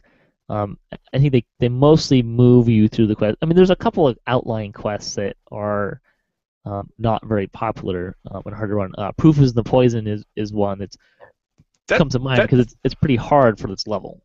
yeah, it's. I think that quest is definitely mislabeled or mislabeled. I think is the best term because I it's think what level 4, but it's really like a level 8 or 9 quest. there's certainly a couple of quests that could be moved around at levels. I think that's a good example. I would say even Swipe Signet could probably move up to like level 5. It's a level 3 quest. That's a pretty tough quest at its level, um, Yeah, particularly depending on what you're expecting. But I think in terms of like loot, I don't really think there's a lot that needs to change there. I don't. I mean, we're not going to redesign quests or anything. That's a little excessive. But I think there's a really good variety of quests at most levels. That's true. Certainly, we could see some places where we could see an extra quest added or something like that. And I'd certainly, I'll show this out there, even though it's kind of off topic a little bit. They're talking about having a new Haunted Halls quest or something similar to that, an expansion module as a quest. I'd really like to see that as a have a heroic option as well, yeah. so that lower level players can experience a quest like Haunted Halls, because it's probably one of the best quests in the game in terms of fun and design. It feels like a pen and paper dungeon, much more so than others. But, I don't think we need to worry about too much about loot because loot at level you're probably gonna outgrow pretty quick. And aside from the things we've already mentioned with bucklers, and the like, there's not a lot of options for to run for. I think it's in pretty good shape. Um, Uh, the only thing I would say with epic or heroic content rather is just taking a good hard look at the XP values again. And it's something that they're working on in bits and pieces. But there's, like you said, there's some quests that will always be ridiculous XP, like Shadow Crypt, and other quests that are going to be ridiculous on the other end of the extreme because the base value is just so small. and player skill comes into play with it, but there's certainly some quests that could use some more incentive to run, like Proof of the Poison. Um, I think the quest name is Faithful Departed in House P. There's one that nobody ever runs. Yeah, that one's And hard. yeah, it is. I don't think I've run that in like 6 years. Yeah, it's kind of a pain. But I think the one thing I would say with heroic content, um, and I've said this before, I would love to see sagas kind of move more into the heroic, particularly at lower levels, because I think it kind of guides new players to go play quests that they might not normally play. Although the obvious sagas are quests that people are probably already playing anyways. Um, but and I think also, talking about loot for stuff like that, they did add airship amenities to loot lists for chains, which I think is a good addition. I think you could do something similar with sagas. That would be pretty nice to see. I don't know if they have skill tomes in heroic sagas as options, um, My guess but would be probably not. yeah, I don't think I've ever actually turned in a heroic saga. But I think it'd be kind of neat if you know some of the heroic sagas maybe were guaranteed to have a choice of um, different amenities for guild ships. Maybe not on a equal scale, but I think that would certainly be an interesting option for sagas. And you can do a lot of there's a lot of opportunity for sagas there. I have no idea how long it takes to code a saga, um, but those are certainly some things I think probably the most obvious thing for me for when we're talking about heroic content would be add some sagas because you can talk about guild renown would be a nice option. Amenities, even if you're running them over level, I think that's still okay. It's still a compelling reason to run that stuff. Yeah, absolutely. I mean, it's not the stuff I see in Saga and reward or Saga lists for rewards. It's nothing I need really at that level. They're more. This is going to be beneficial to me in some fashion. You know, whether I get it at level 1 or if I get it at level 28. There's some kind of benefit for it. Yeah, I think let's transition into epic content. And on the way, 3 quests you'd like to see epified. Go. Waterworks, just because it's a fun chain, and it would be interesting to see epic kobolds, particularly kobold shamans and those epic ogres. Um, Threnel, maybe Tangleroot. It's interesting the way that we chose here because you chose chain quests. All the ones you chose are a chain, which there's nothing wrong with that. But they're also kind of like shorter quests.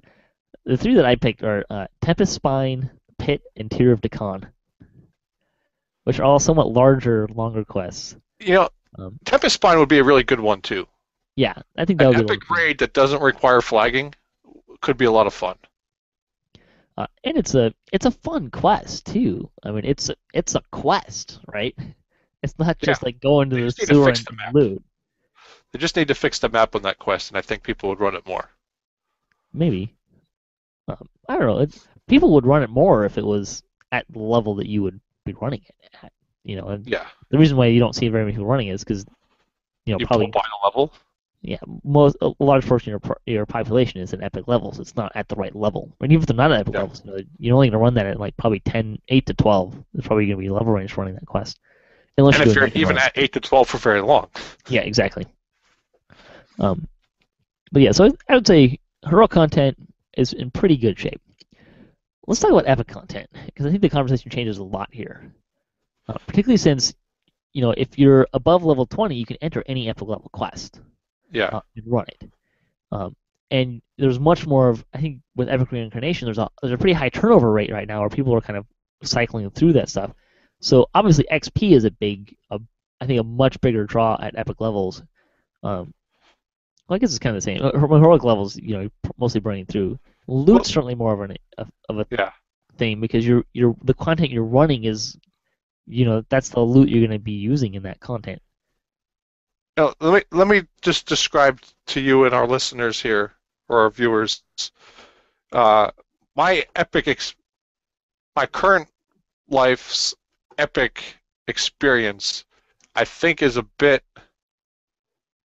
different from what I understand to be the typical epic life.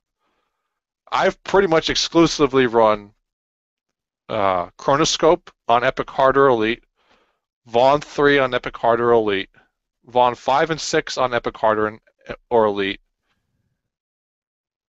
and the Haunted Halls of Evening Star on Hard or Elite.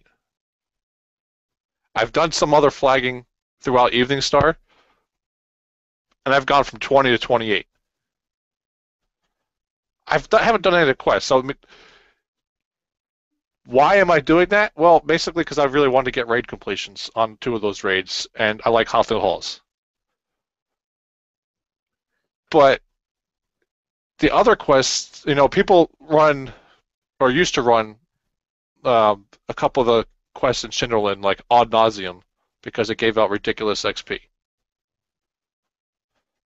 and they capped out every Destiny doing that because those quests gave out ridiculous XP and some pretty decent loot that you can get in there really, really fast. Yeah, I think generally we're just talking generically about Epic content, excluding raids. I mean, there's a couple of items that are pretty nice loot wise, but I think the majority of population is mostly running Epic content for XP. That's kind of the big thing. And to be honest, I feel like the XP is actually pretty decently balanced um, in terms of time versus level of quest and content. Now, Epic Elite is certainly, I think, the the breakdown kind of fails there. I don't. I would say that generally speaking, Epic Elite for the average group is not worth it from an XP to time standpoint, but it's also Epic Elite. I mean, at that point, you're Yeah, probably running it more for fun than you are for XP. I hope. yeah. Um, When they first introduced Epic Elite, and first started trying to run it, it was a challenge. Now yeah, I'm starting to see Epic Elite being like Elite is at heroic levels. More and more people are able to do it. and that's good. And I think Yeah, that's fine. So it depends on what level you're at too. I think Epic League Stormhorns, for example, is still considerably more challenging than yeah. Epic Breaking the Elite Ice Epic Elite, Sentinels, that's not for the faint of heart. as you learned. Yes, but running Epic Elite, you know, the Sentinels chain or Epic Elite Vaughn, it's not that hard over there. Well, I think the nice thing about the way that Epic content is working right now is you get Comms of Valor in any Epic quest you run, provided you're not ransacked on it. Right, Which does two things, and I think it does two things really well. One, it says, "Hey, don't run the same thing over and over and over and over and over again," right? right. Which the ransacking penalty works does that too, and that's kind of how it affects it at heroic content. But in Epic content, Comms of Valor are really really big thing, and especially when people have the perception that they're dropping too low at too low a rate, right? They're not going to run the same quest over and over and over again in the same day because they want as many conversations about it as Yeah, they can get, and they have the perception they can't get as many as they want. The other thing it does um, is it provides a carrot that pretty much anyone's going to be interested in, right? yeah, That may not be the determining carrot, but pretty much everyone wants heroic combinations or combinations of valor because that's a vehicle for epic reincarnating without having to spend a lot of points. Even if you don't get enough hearts, um, or enough to get a heart in every life, you know, even it's probably at least cutting the number of hearts you need to buy in half if you're yeah, just kind of generally questing. So that's a big draw. And now, if you're level 28, if you complete an epic quest, you get heart seeds, which again is a carrot for pretty much anyone. It doesn't matter what you're running. And at that point, you're probably looking, if you're 28 and you want to reincarnate but you need heart seeds, at that point you're pretty much looking for the shortest quest you can find because it doesn't matter what quest you run, you get 2 heart seeds. right. And I don't necessarily think there's a problem with that. It's just something to point out. Now, the other thing, and I've commented on this in the past, the change from Epic tokens to tokens of the 12 is confusing as all hell to me. I mean, the other Because we have commendations of valor that are used for epic reincarnation, right? And we have great tokens of the 12 that are used for heroic reincarnation. Tokens of the 12 only drop in Eberron. And that's and not all of them either. and not all of the quests, no. Um, well, I'm not entirely certain that's true. They don't drop in Giant Hole. Okay. Yeah, that's a good point there. Um, yeah, they only drop in the original epic quests. Well, it's kind Like, of a level range, which actually, if you think about it, it almost makes a little more sense because it's pretty much like up until level quests that are like 20 to 23, 24 tend to drop tokens. There's a couple that are like up to 20, maybe up to 26, but so that actually kind of works. It makes sense because you're using those to get hearts of wood, right, the but true why? reincarnate. But we want to make quests more appealing, right?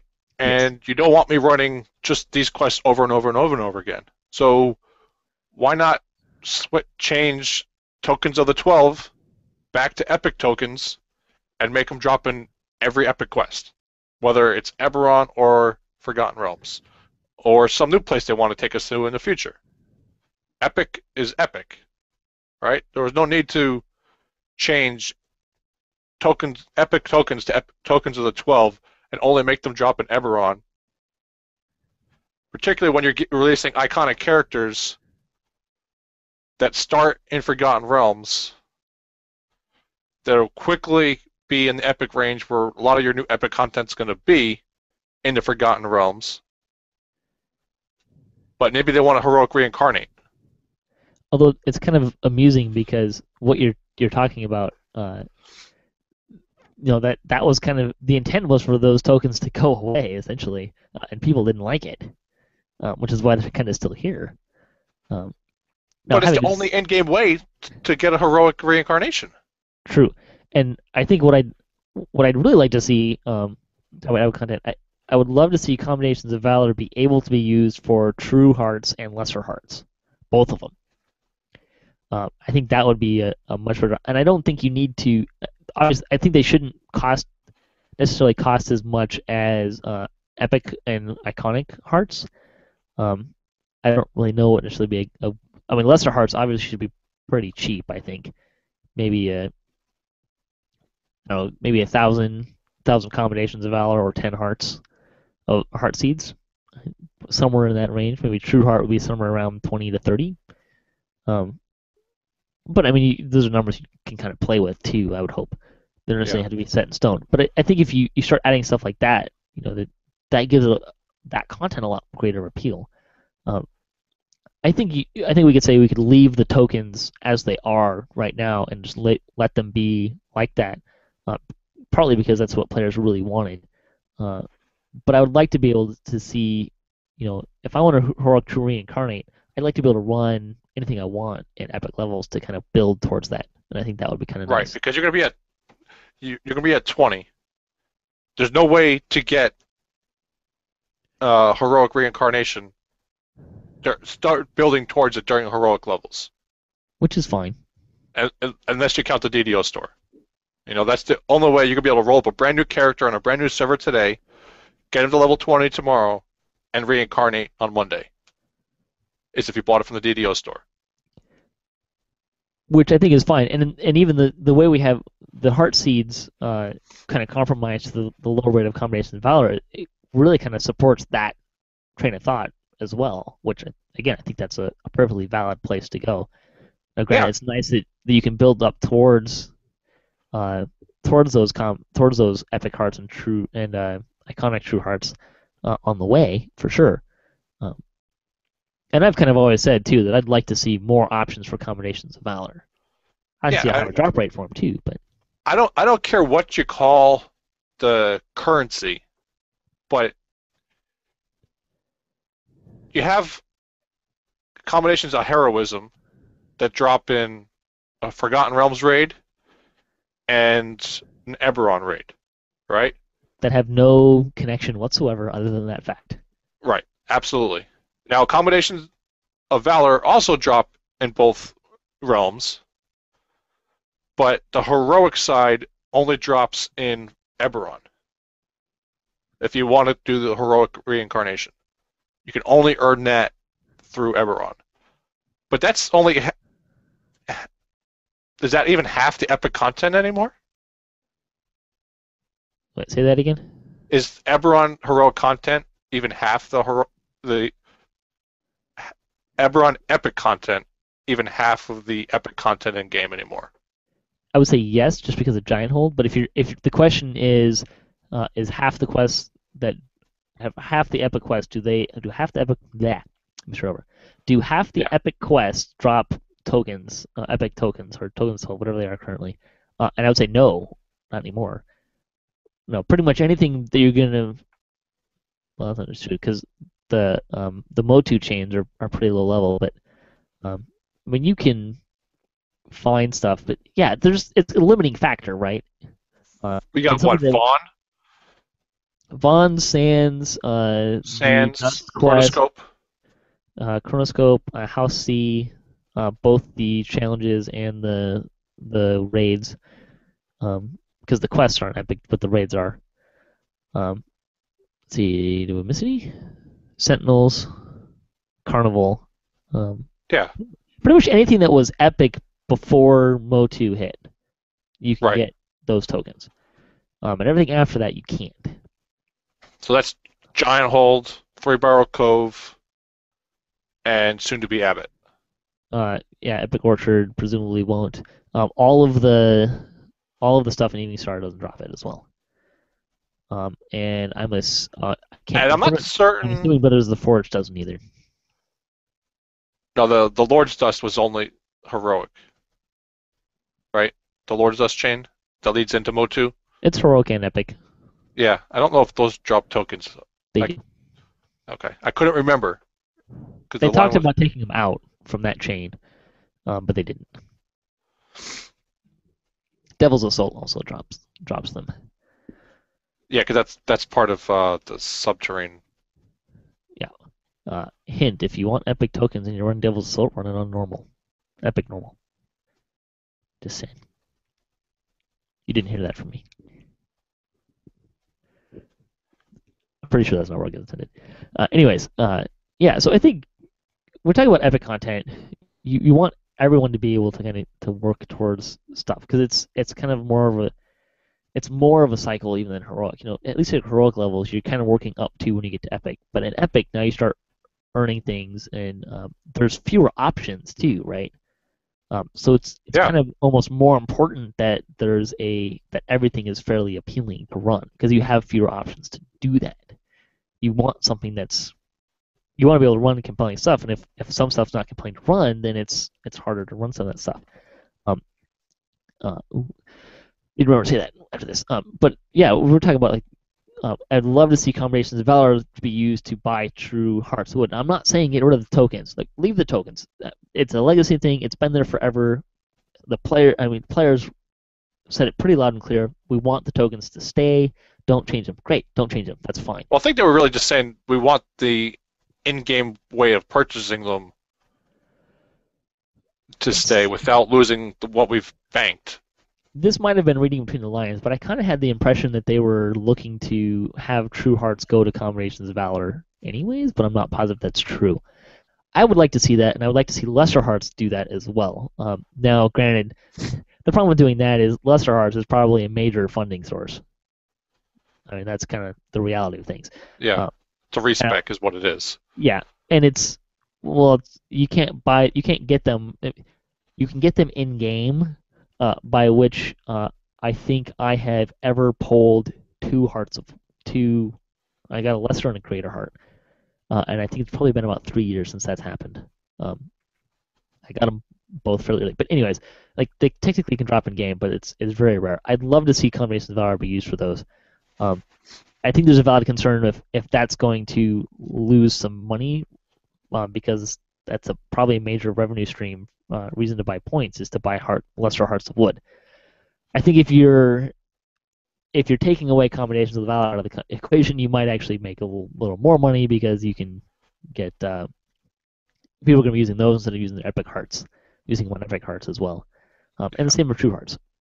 And So I and the think thing is too, Epic or the reincarnation game is the end game and will likely be the end game for the rest of DDO. If unless they decide and change their mind that they're going to increase the level cap past 30. even if they do, they'd have to do. Oh, we'll talk about this when we're talking about raids, but you have to make some major changes to how raids work just to make that the end game. I think. Right. I think the game, the way the game is designed, and really when you think about how D&D plays, building characters is a major thing with D&D and DDO. Right. So the ability to keep all your stuff and just kind of take your character and make him something different for a while is kind of appealing. I mean, really the reason why I play a lot of different characters is because I like playing the different classes and different builds, right? Now the Right. way that I do it is with alts, but the way that some people do it is by reincarnating. Which is me. I cured my altitis because I have 17 of 18 characters on my primary server, and I want to play them all, but I want to see progress. So I'm like, I can't play them all and see progress, so I'm going to focus on one character, and I'm going to make him like all the other characters over the course of time. I'm going to heroic reincarnate him or epic reincarnate him, and then do an iconic life. That's certainly valuable to go. Um, I would say before we wrap up the epic content, something else I'd love to see to make epic content more compelling, and this has been driving me nuts for a while, is explorer areas. The window that you can run explorer areas is extremely limiting in some of the earlier ones. Like King's Forest, you can only run in King's Forest from 20 to 25, like those levels. Yeah, why isn't it 20 to 30? Yeah, and I think we're making Particularly since changes that to area is huge. yeah, we're making changes so that Epic, you can go on any Epic quest. Like that's great. We need that for the explorer areas too. Particularly when you're talking about you can't get the first time bonuses if you don't true reincarnate, which some people like myself don't really do very much. You start running out of first time bonuses. Explorer areas are a great place to build some XP, and recently, particularly since I've finally started using a bunch of the Slayer pots that I have stockpiled up that I should have been using years before, I'm killing stuff in the explorers on the way to quest now, and I've seen a lot of players and a lot of groups actually doing that too. It's there's been a major shift of late, in my perception, that instead of people just running straight to the quest, they're killing stuff in the explorer area. But if there's someone at a higher level that's above the level of the area, I get nothing out of it if I'm not above that level as well. And even if I am, you get an XP penalty. Um, and I think that's a really limiting thing with explorer areas. There's a fair number of them, but there's not at the same time. Um, and Yeah, really, I think when we're talking about epic content, I think we're moving this direction, and it's great. But it needs to apply to explorer areas. 20 to 30 doesn't matter what you are. You should be getting more or less the same XP. I can see some power level, some level kind of. If you're level 30 and you're running level 20 quests, yeah, you should get an XP penalty. That makes sense. But the explorer area should go up to 30, I think, or but at at the least same time, if to go from 29 to 30, that XP window is going to be so big that even if you got the same 100,000 XP that you got at level 20, the incremental change is going to be like imperceptible between 29 and 30 compared to 20 to 21. yeah. We were talking about this a little bit at the meetup last night, and I think I kind of I haven't done any numbers on it, but my estimation is that to get to level 30, we're probably talking somewhere between 9 and 10 million XP with the Just curve. between for that one level Well, no, total. total. Okay. Because currently 28 is like 6.6 million, and it's a curve, right? It's not a linear thing. Because the first level is like 300,000 or something. It's Yeah, 20 to 21 is really small. even Um, 20 to 25 is a small window. yeah, and it really ramps up when you start going from 25 to 28. And this is a guess. There's no hard numbers. I haven't heard anything from Trevor on this. They haven't told me anything official or unofficial even.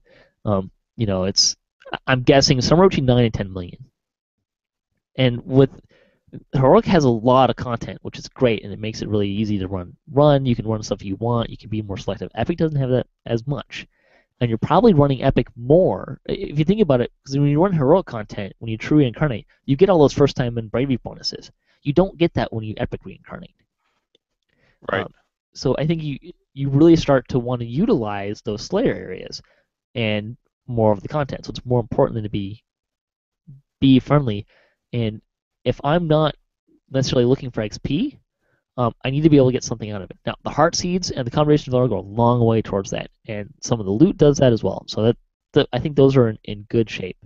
And epic content in general is in good shape. I think the biggest thing, like we've kind of been harping on for what last 15 minutes, um, true hearts of wood out of combination of valor, lesser hearts of wood out of combinations of valor, and expand the Slayer area so that anyone can run in the Slayer area without getting penalized if they're running with someone else. And I think we're actually in pretty good shape with epic content. Yeah, I would just like to see epic content be less linear. More variety, I Yeah, think, really. not a variety between the quests, but also a variety of ways to complete the quest. And I had another great point that I just forgot. I'm kicking myself right now. We can come back to it. So let's move the conversation to raids, and kind of almost end on that. I think you talk about raids, you get a much different thing, and I think the biggest limiting factor is raid counters, which reset when you true reincarnate. So if you're planning on true reincarnating, you're probably not going to be raiding very much, which I think is a major problem. The other thing is raids generally don't have, they're not necessarily great XP draws, right? Raids are about fun and loot, not XP. Yeah. And Um, actually, none. There is no actual raid that I'm aware of that really has what I would call great XP. And I'm talking the actual raid portion itself. Vaughn 5 has great XP, it's technically a raid. but it's technically a raid, but it doesn't. It's missing the raid loot part of it, right? Yes. Yeah. It's like the pre-raid. Yeah. You Exactly. know? So I think, and I think it's fine when you're talking about a raid. XP doesn't. I don't think needs to be the big draw. I'm okay with that. Um, but the problem is, the raids, while fun, I think if we're going to be honest with ourselves, with a few exceptions, a very few exceptions, generally speaking, people are going to run for XP and loot. They want it to still be fun, or at least they want it to not be unfun. They don't want it to be. They don't want it to be a drag, like most people's experience with the pit. Um, can the XP there is great, but a lot of people run the pit because they don't like the pit, and that's fine. Um, but when we're talking about raids, I mean they're mostly fun, but they're not great for XP. And if you already have the loot, why are you going to run them? There's no reason to, right? Yeah. Uh, and you've thrown the fact that when you're true reincarnating, you lose your raid counter. That's a problem. So I I think would I would not be surprised to see in the next two, maybe three updates, which is probably about as far as it's likely to happen, if not sooner, that the raid counter being reset to 0 on reincarnation goes away. that would be great, but at the same time, you still haven't fixed the loot problem, right? Right. If there's nothing, if you don't need any loot out there, why are you running for 20 completions anyways? There's not really a point. I mean, Um, the only quest that it makes sense is the Shroud to keep running it, just that's so not you even can cleanse epic. your items. I mean, yeah, that's not And, even epic. right, and that's not even an epic quest, which begs a whole other question. So I think and I've kind of touched on some of this stuff before. I think there's a couple things that could happen. One is I think get rid of the greater tokens. They're only used in a handful of recipes, and I think you can basically get rid of greater tokens and replace them with combinations of heroism. Yeah, they should be Make combinations of heroism. Yeah, That's it's the same item. yeah. They're used to upgrade stuff. Why are And we calling it two different things? and the other thing is like change all greater tokens to combinations of heroism. And then and whenever they're used, making combinations of heroism, put them in all of the epic raids. If it's an epic raid, it's drop combinations of heroism. Now, I'm not saying it's drop the same amount. And I've always said follow the truth is a great baseline. Make everything based off of that, which means Caught in the Web should go up. Vault of Night probably could be a straight swap. You don't. Everyone doesn't need to get a combination of heroism for everything in there, but you have a decent chance of getting them. And then the other thing is, make combinations of heroism, make them crunchable into combinations of valor. Now you don't need to go in the reverse direction, but combinations of heroism, make them crunch into combinations of valor, which is how greater tokens work right now, anyways. You can make them in the lesser tokens just fine. Um, and then so do that. And then if you're going to use the Thunder Raid stuff is fine, but like upgrade stuff, kind of use the heroism combinations in other raids for different purposes, right? And I think that'll be somewhat a benefit. Maybe not the primary thing, but let them be used for other stuff. Although turning them to combinations of valor makes them pretty useful, anyways. Um, and then I would say for 20 completions, we need more rewards than just the items. Now, don't change the number of items you're giving us, but add things to the end reward list. And what I'm Like a thinking, big stack of combinations of valor, a big stack a of combinations couple of valor. And really, what I'm thinking heroism. here is Saga end rewards uh, and 20th completions should be have some similarities here. Yeah, So if not think about, almost identical. yeah, you know, throwing a big XP gem. That's a pretty neat draw. I mean, it need to be bigger than a Saga reward because 20th completions is more of an investment than Saga. But along the same lines, an XP gem, a Guild Renown token, um, I think those would be great in there in those 20th completion lists. Again, don't subtract anything from the list, but add just those two things, and I think suddenly there's more of a draw to run that, right?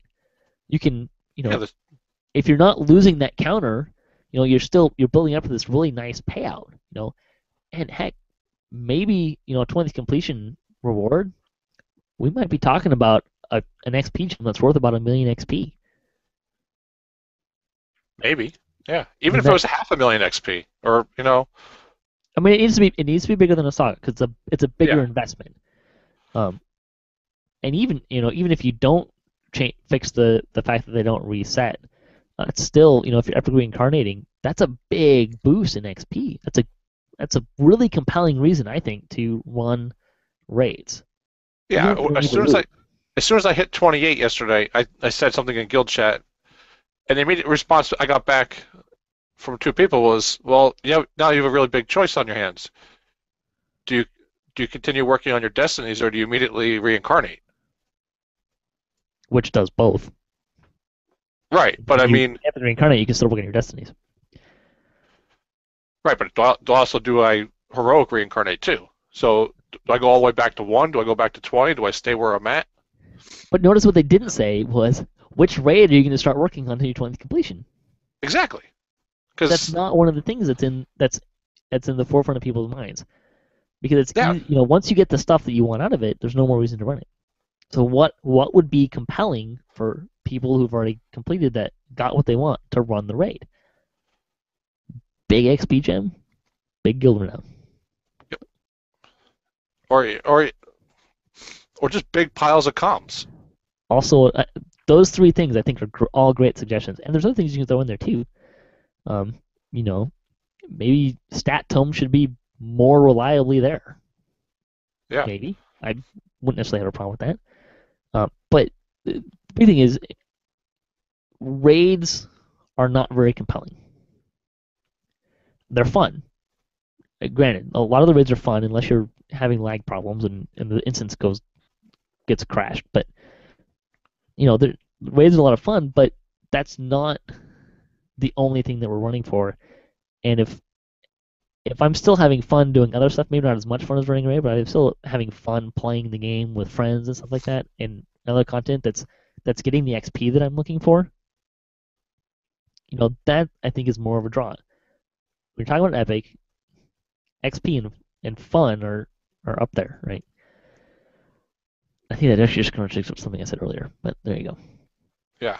Oh, oh the comment I had about epic stuff was just like on the tip of my tongue right now, and it was something you were talking about. The 9 to 10 million XP is what made me think of it, but I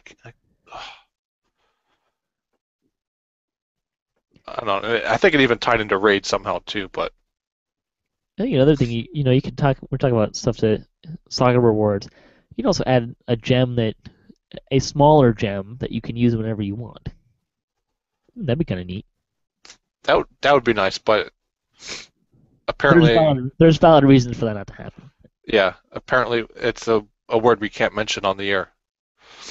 Somehow it's happening. I don't know. Um, so I think that just the last thing to say is Or we've talked even about a add couple autos or epic auto boxes to as a chance 20th on the completion 20th. rate. Yeah. That would be interesting. Oh, just the XP stone I think is enough. I don't just didn't have a lot of Yeah, I wouldn't need the stuff. rest of it, but I mean, just just adding that in there, even if it was the original XP stone. Nah, It no, was I just don't want that. it took you to level 16.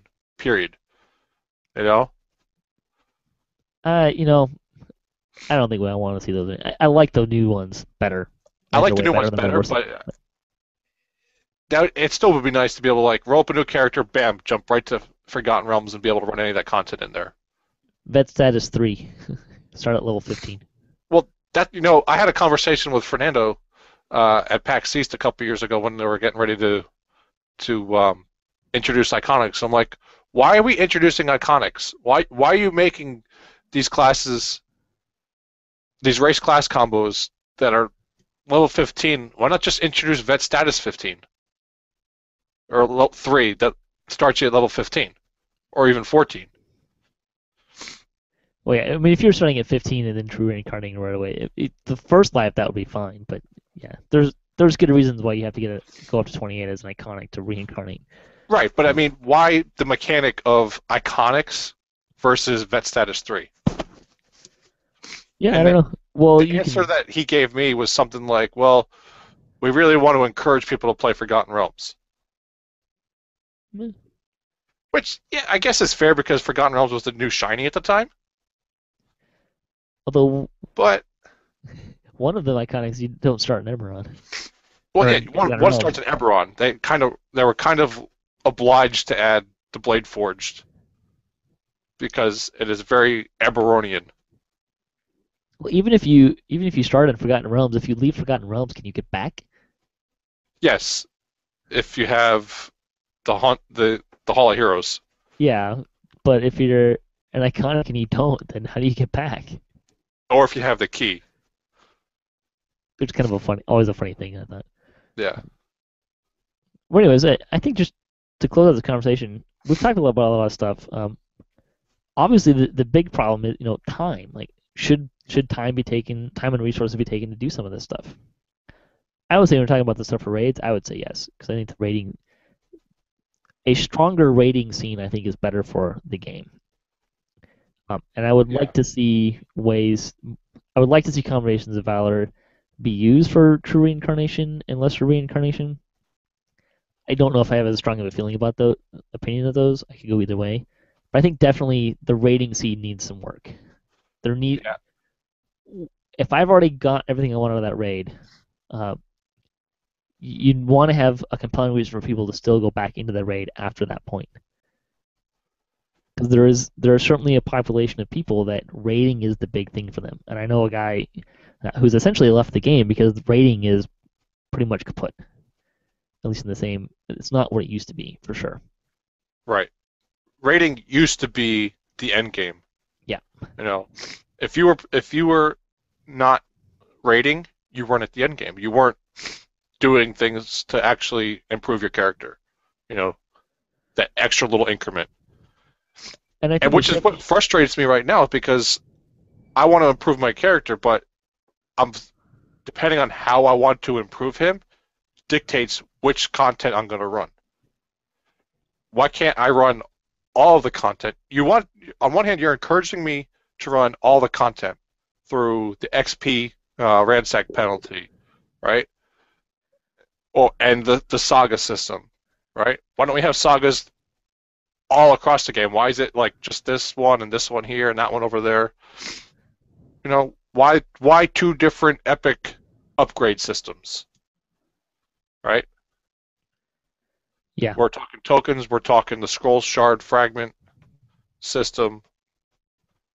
Um, that's but another thing. one thing we didn't touch upon either is updated or updating outdated systems like Dragon Touch Yeah, or the I don't know if alchemical crafting system. Dragon Touch necessarily is crafting certainly could Yeah, a shot. Although I think that's irrespective of running content from run whatever you want and do crafting, which is great. We like that. Um, certainly you're talking about like alchemical crafting. Uh, it got outdated too fast, which killed that content. Again, there's no reason to run it because there's no loot worth getting there for the most part, and that's a oh, problem. I meant the other alchemical crafting system too, with the Stone of Change. Yeah. Again, you can mostly run content that you want. Well, sort of. You can't find the collectibles anywhere. Right. Um, but that's kind of an outlying system that I don't. I would say that's not probably not worth the time we should spend on that. Um, and I don't think it. It's certainly not, doesn't seem to me to be a reason to spend a lot of time going back and redoing loot every year. Um, there's some things that need to be fixed right now for sure. Um, get some more variety in the game. Because we were at a really good point, and then they quote fixed it, and then a bunch of stuff went away, and that was kind of lousy. Um, so get some of that stuff back, and I think you'd find. But really, I think that yeah, a lot of the stuff we talked about, I think, is valuable to add to the game and get back into the game for sure. I'd like to see we're talking about scrolls and seals and shards. I still would love to see combinations of valor be used to maybe stick. Uh, I would say with any group of epic or like sets of scrolls and stuff like the region that they come from. Put any three in with a bunch of combinations of valor and get the one you want back. I think that would be pretty useful. And again, then you can get the loot, so you'd be interested in running some of that stuff, right? I mean, can you Yeah. imagine? Just contemplate this.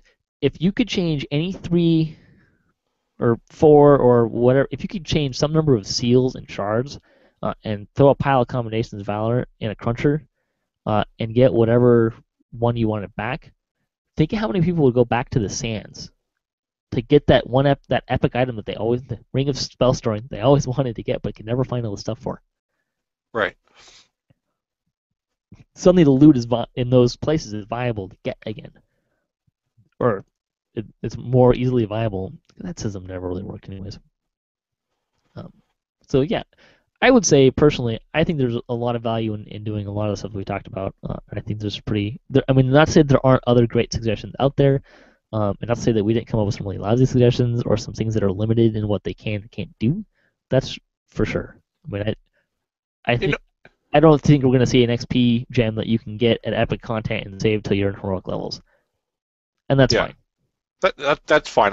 Something I'd like to see, but at the same time, that would cut an auto box sales, and that's a huge money maker. Well, yeah, I understand I understand a lot of the reasons why that's not necessarily a great thing and why they don't want to do that. But hey, like a big XP gem for 20th completions, great. Let's do it. I mean, why Or not? or why not turn the old epic upgrade system with the scrolls, shard seals to be there's what, four pieces you need to upgrade it, right? So why not make it five or six, whatever you want to call the epic, greater token of the 12 combination of heroism, five or six of those to upgrade your epic piece of loot, upgrade your Sword of Shadows if you wanted to. Why not make it five or six of those? Hell, even eight, you know, double it. And You, every piece of the scroll shard or seal, whatever you have of it right now, is converted into whatever you want to call the epic upgrade item, the combination of heroism or whatever. I would say two things. That one would be that you know the big idea that we touched on is we want to be able to run. Particularly we're talking IO content. We want to run whatever we want to run and still be advancing different goals. Because there's the content is kind of limited. Um, I would kind of say that when you're talking about those upgrade systems, you should be running the content that they're from to get them, which is why I kind of think that kind of piggybacking off the sands thing where you can trade in three scrolls for another scroll, um, and I think I'm okay with that. But like what you're proposing, I wouldn't necessarily have a problem with saying, okay, throw a bunch of combinations of valor at a base item and you can get the epic version. Okay, sure. I wouldn't even care if they converted all the scrolls, seals, and shards. I mean, just give me another system to get that stuff, and I'd be happy. Yeah, I don't, I don't. I mean, no, saying it. If you made it so I could turn all my existing scrolls, seals, and shards in for 5 combinations of valor apiece, woohoo! I'd love it. That'd be great. right. But you want me to run all the content all the time. You know, you being Turbine, not you being Patrick. So, you know, let me. I don't care if the costs go up, as long as uh, the currency goes up incrementally with it. You know, if I can get the same currency in more places, I have no problem if that currency cost goes up. It still keeps the inflation in check. to an Well, extent, I would suppose, as long as people aren't withholding, and just banking it all away. yeah, we're talking about adding things that you can buy combinations of valor for. It makes those more valuable, which you know it means you're going to want to run more stuff to get more combinations of valor and heart seeds and stuff like that. Um, which I mean, you can run whatever you want to get those, which is great. But I've always kind of said that I'd like to see the drop rate go up, but even if they don't, give me more options with them. Um, Yeah. and that goes like you're saying, like we want to be able to utilize to be able to run stuff and advance different goals. That's the whole kind of thing of what we're saying with epic content. Make it less limiting. Now, I have no problem with scroll seals and shards. You have to run that content, and to get the items, that's fine. That's how everything else in the game works. Run the content to get the items, and that's totally fine. Or even let me upgrade, my epic normal version of something from an older epic quest right now to an epic hard or an epic elite, or even the mythic version of it in the new stuff that's coming out. Let me For a high upgrade from price one to the other. accommodations of valor, I'd be fine with that. This is a so when we're talking about this stuff too, is like can we not introduce 10 new ingredients every update? It's a little bit of a Yeah. bore. It's a little bit of a drag. I want Particularly to. since they're not adding inventory. Well, they did I have mean, a bag they've added deposit box, some, but but I think we've pretty much hit the max inventory we're going to have for this game now. maybe we'll see. But I think it goes back to when we're talking about epic content, there's not as much of a variety as heroic. You're repeating it a lot more if you're not true reincarnating, because you're running the same things. You're not getting the bonuses, but so give us more options. You want us to run other stuff. You don't want us to run the same thing over and over and over and over again. That's great. Okay, support that with the other systems that are there. You know, I mean, just think about stuff that we suggest. Just quick, but then we'll move on and finish off the show. But true hearts and lesser hearts and combinations of valor. Some sort of scroll seal and shard substitute, possibly using combinations of valor. Um, Using heroic combinations in all the raids and letting those turn into combinations of valor and be used in place of greater tokens. XP gems in raids for 20th completions. Guild renown in raids for 20th completions. Um, Maintaining your completions through true reincarnation, which could, even if we didn't have that, I wouldn't necessarily find it to be the end of the world. Um, Or even using combinations of valor to buy XP or guild renown. I'm not sure about that. I mean, it's just something that just popped into my head. I mean, because it kind of translates, like if you look at the definition of you're being commended for valor, it means you're well known, right? What I'd like to see instead of just like a straight conversion, like XP and guild pots, great. Yeah. More uses for that stuff is great. Like I said that more things to do with the combinations of R, I think is more options, which means that you're more compelled to get them because maybe I don't want to reincarnate, um, or use some of those reincarnation options. So Yeah, if why you don't do want to I don't? reincarnate right now, what good are combinations of Yeah, valor? there's some consumables, but I think more options to spend them on is good to an extent. I mean, Yeah. if you saturate it too much, then it's too hard of a choice. Um, but I think the stuff that we just rattled off is pretty good. That's just two guys spitballing live on the air. I Yep, mean, pretty much for an hour. That's how we roll at DDOCast. yep. Pretty good at Sorry, that. guys, it's been a long show. Yeah, they're used to it by now. Let's see. I think we'll just move on from that. I think we pretty much said and reset again and all the stuff that we had to say on that. Um, and devs, you can use all of these ideas free. You do not have to compensate us in any way, shape, or form. But if you We wanted to, we would not turn such compensation down. wouldn't necessarily turn it down, but we would find enough enjoyment out of the game with these changes. Yes. All right, survey question for the week. This comes from Dormer. Is there a level range that you don't like or you get stuck at? 16 to 19,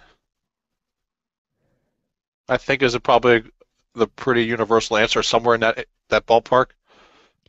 I would say it's a little lower for me. Usually, once I hit 18, uh, it starts moving fast. I'd probably say more like 12 to 14. Yeah, that's probably the other area. It's those mid-teens that I think are the hardest. Like the low teens to the upper mid-teens are Although probably the 20, hardest. 26 to 28 can take me a little while, but because of the content, it tends not to feel as much of a drag. Yeah, I'm not sure why that is. Maybe it's just because it's the same stuff that I'm running from 20 to 25 or 26, anyways. Um, but and let me because put you it this well, way though. you can also run with more people on Epic too, so Yeah, I'm not limited with though who I'm running with.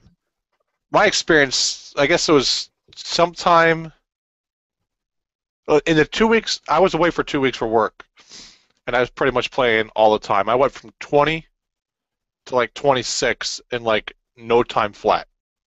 And that time I was gone, pretty much hardcore playing for me.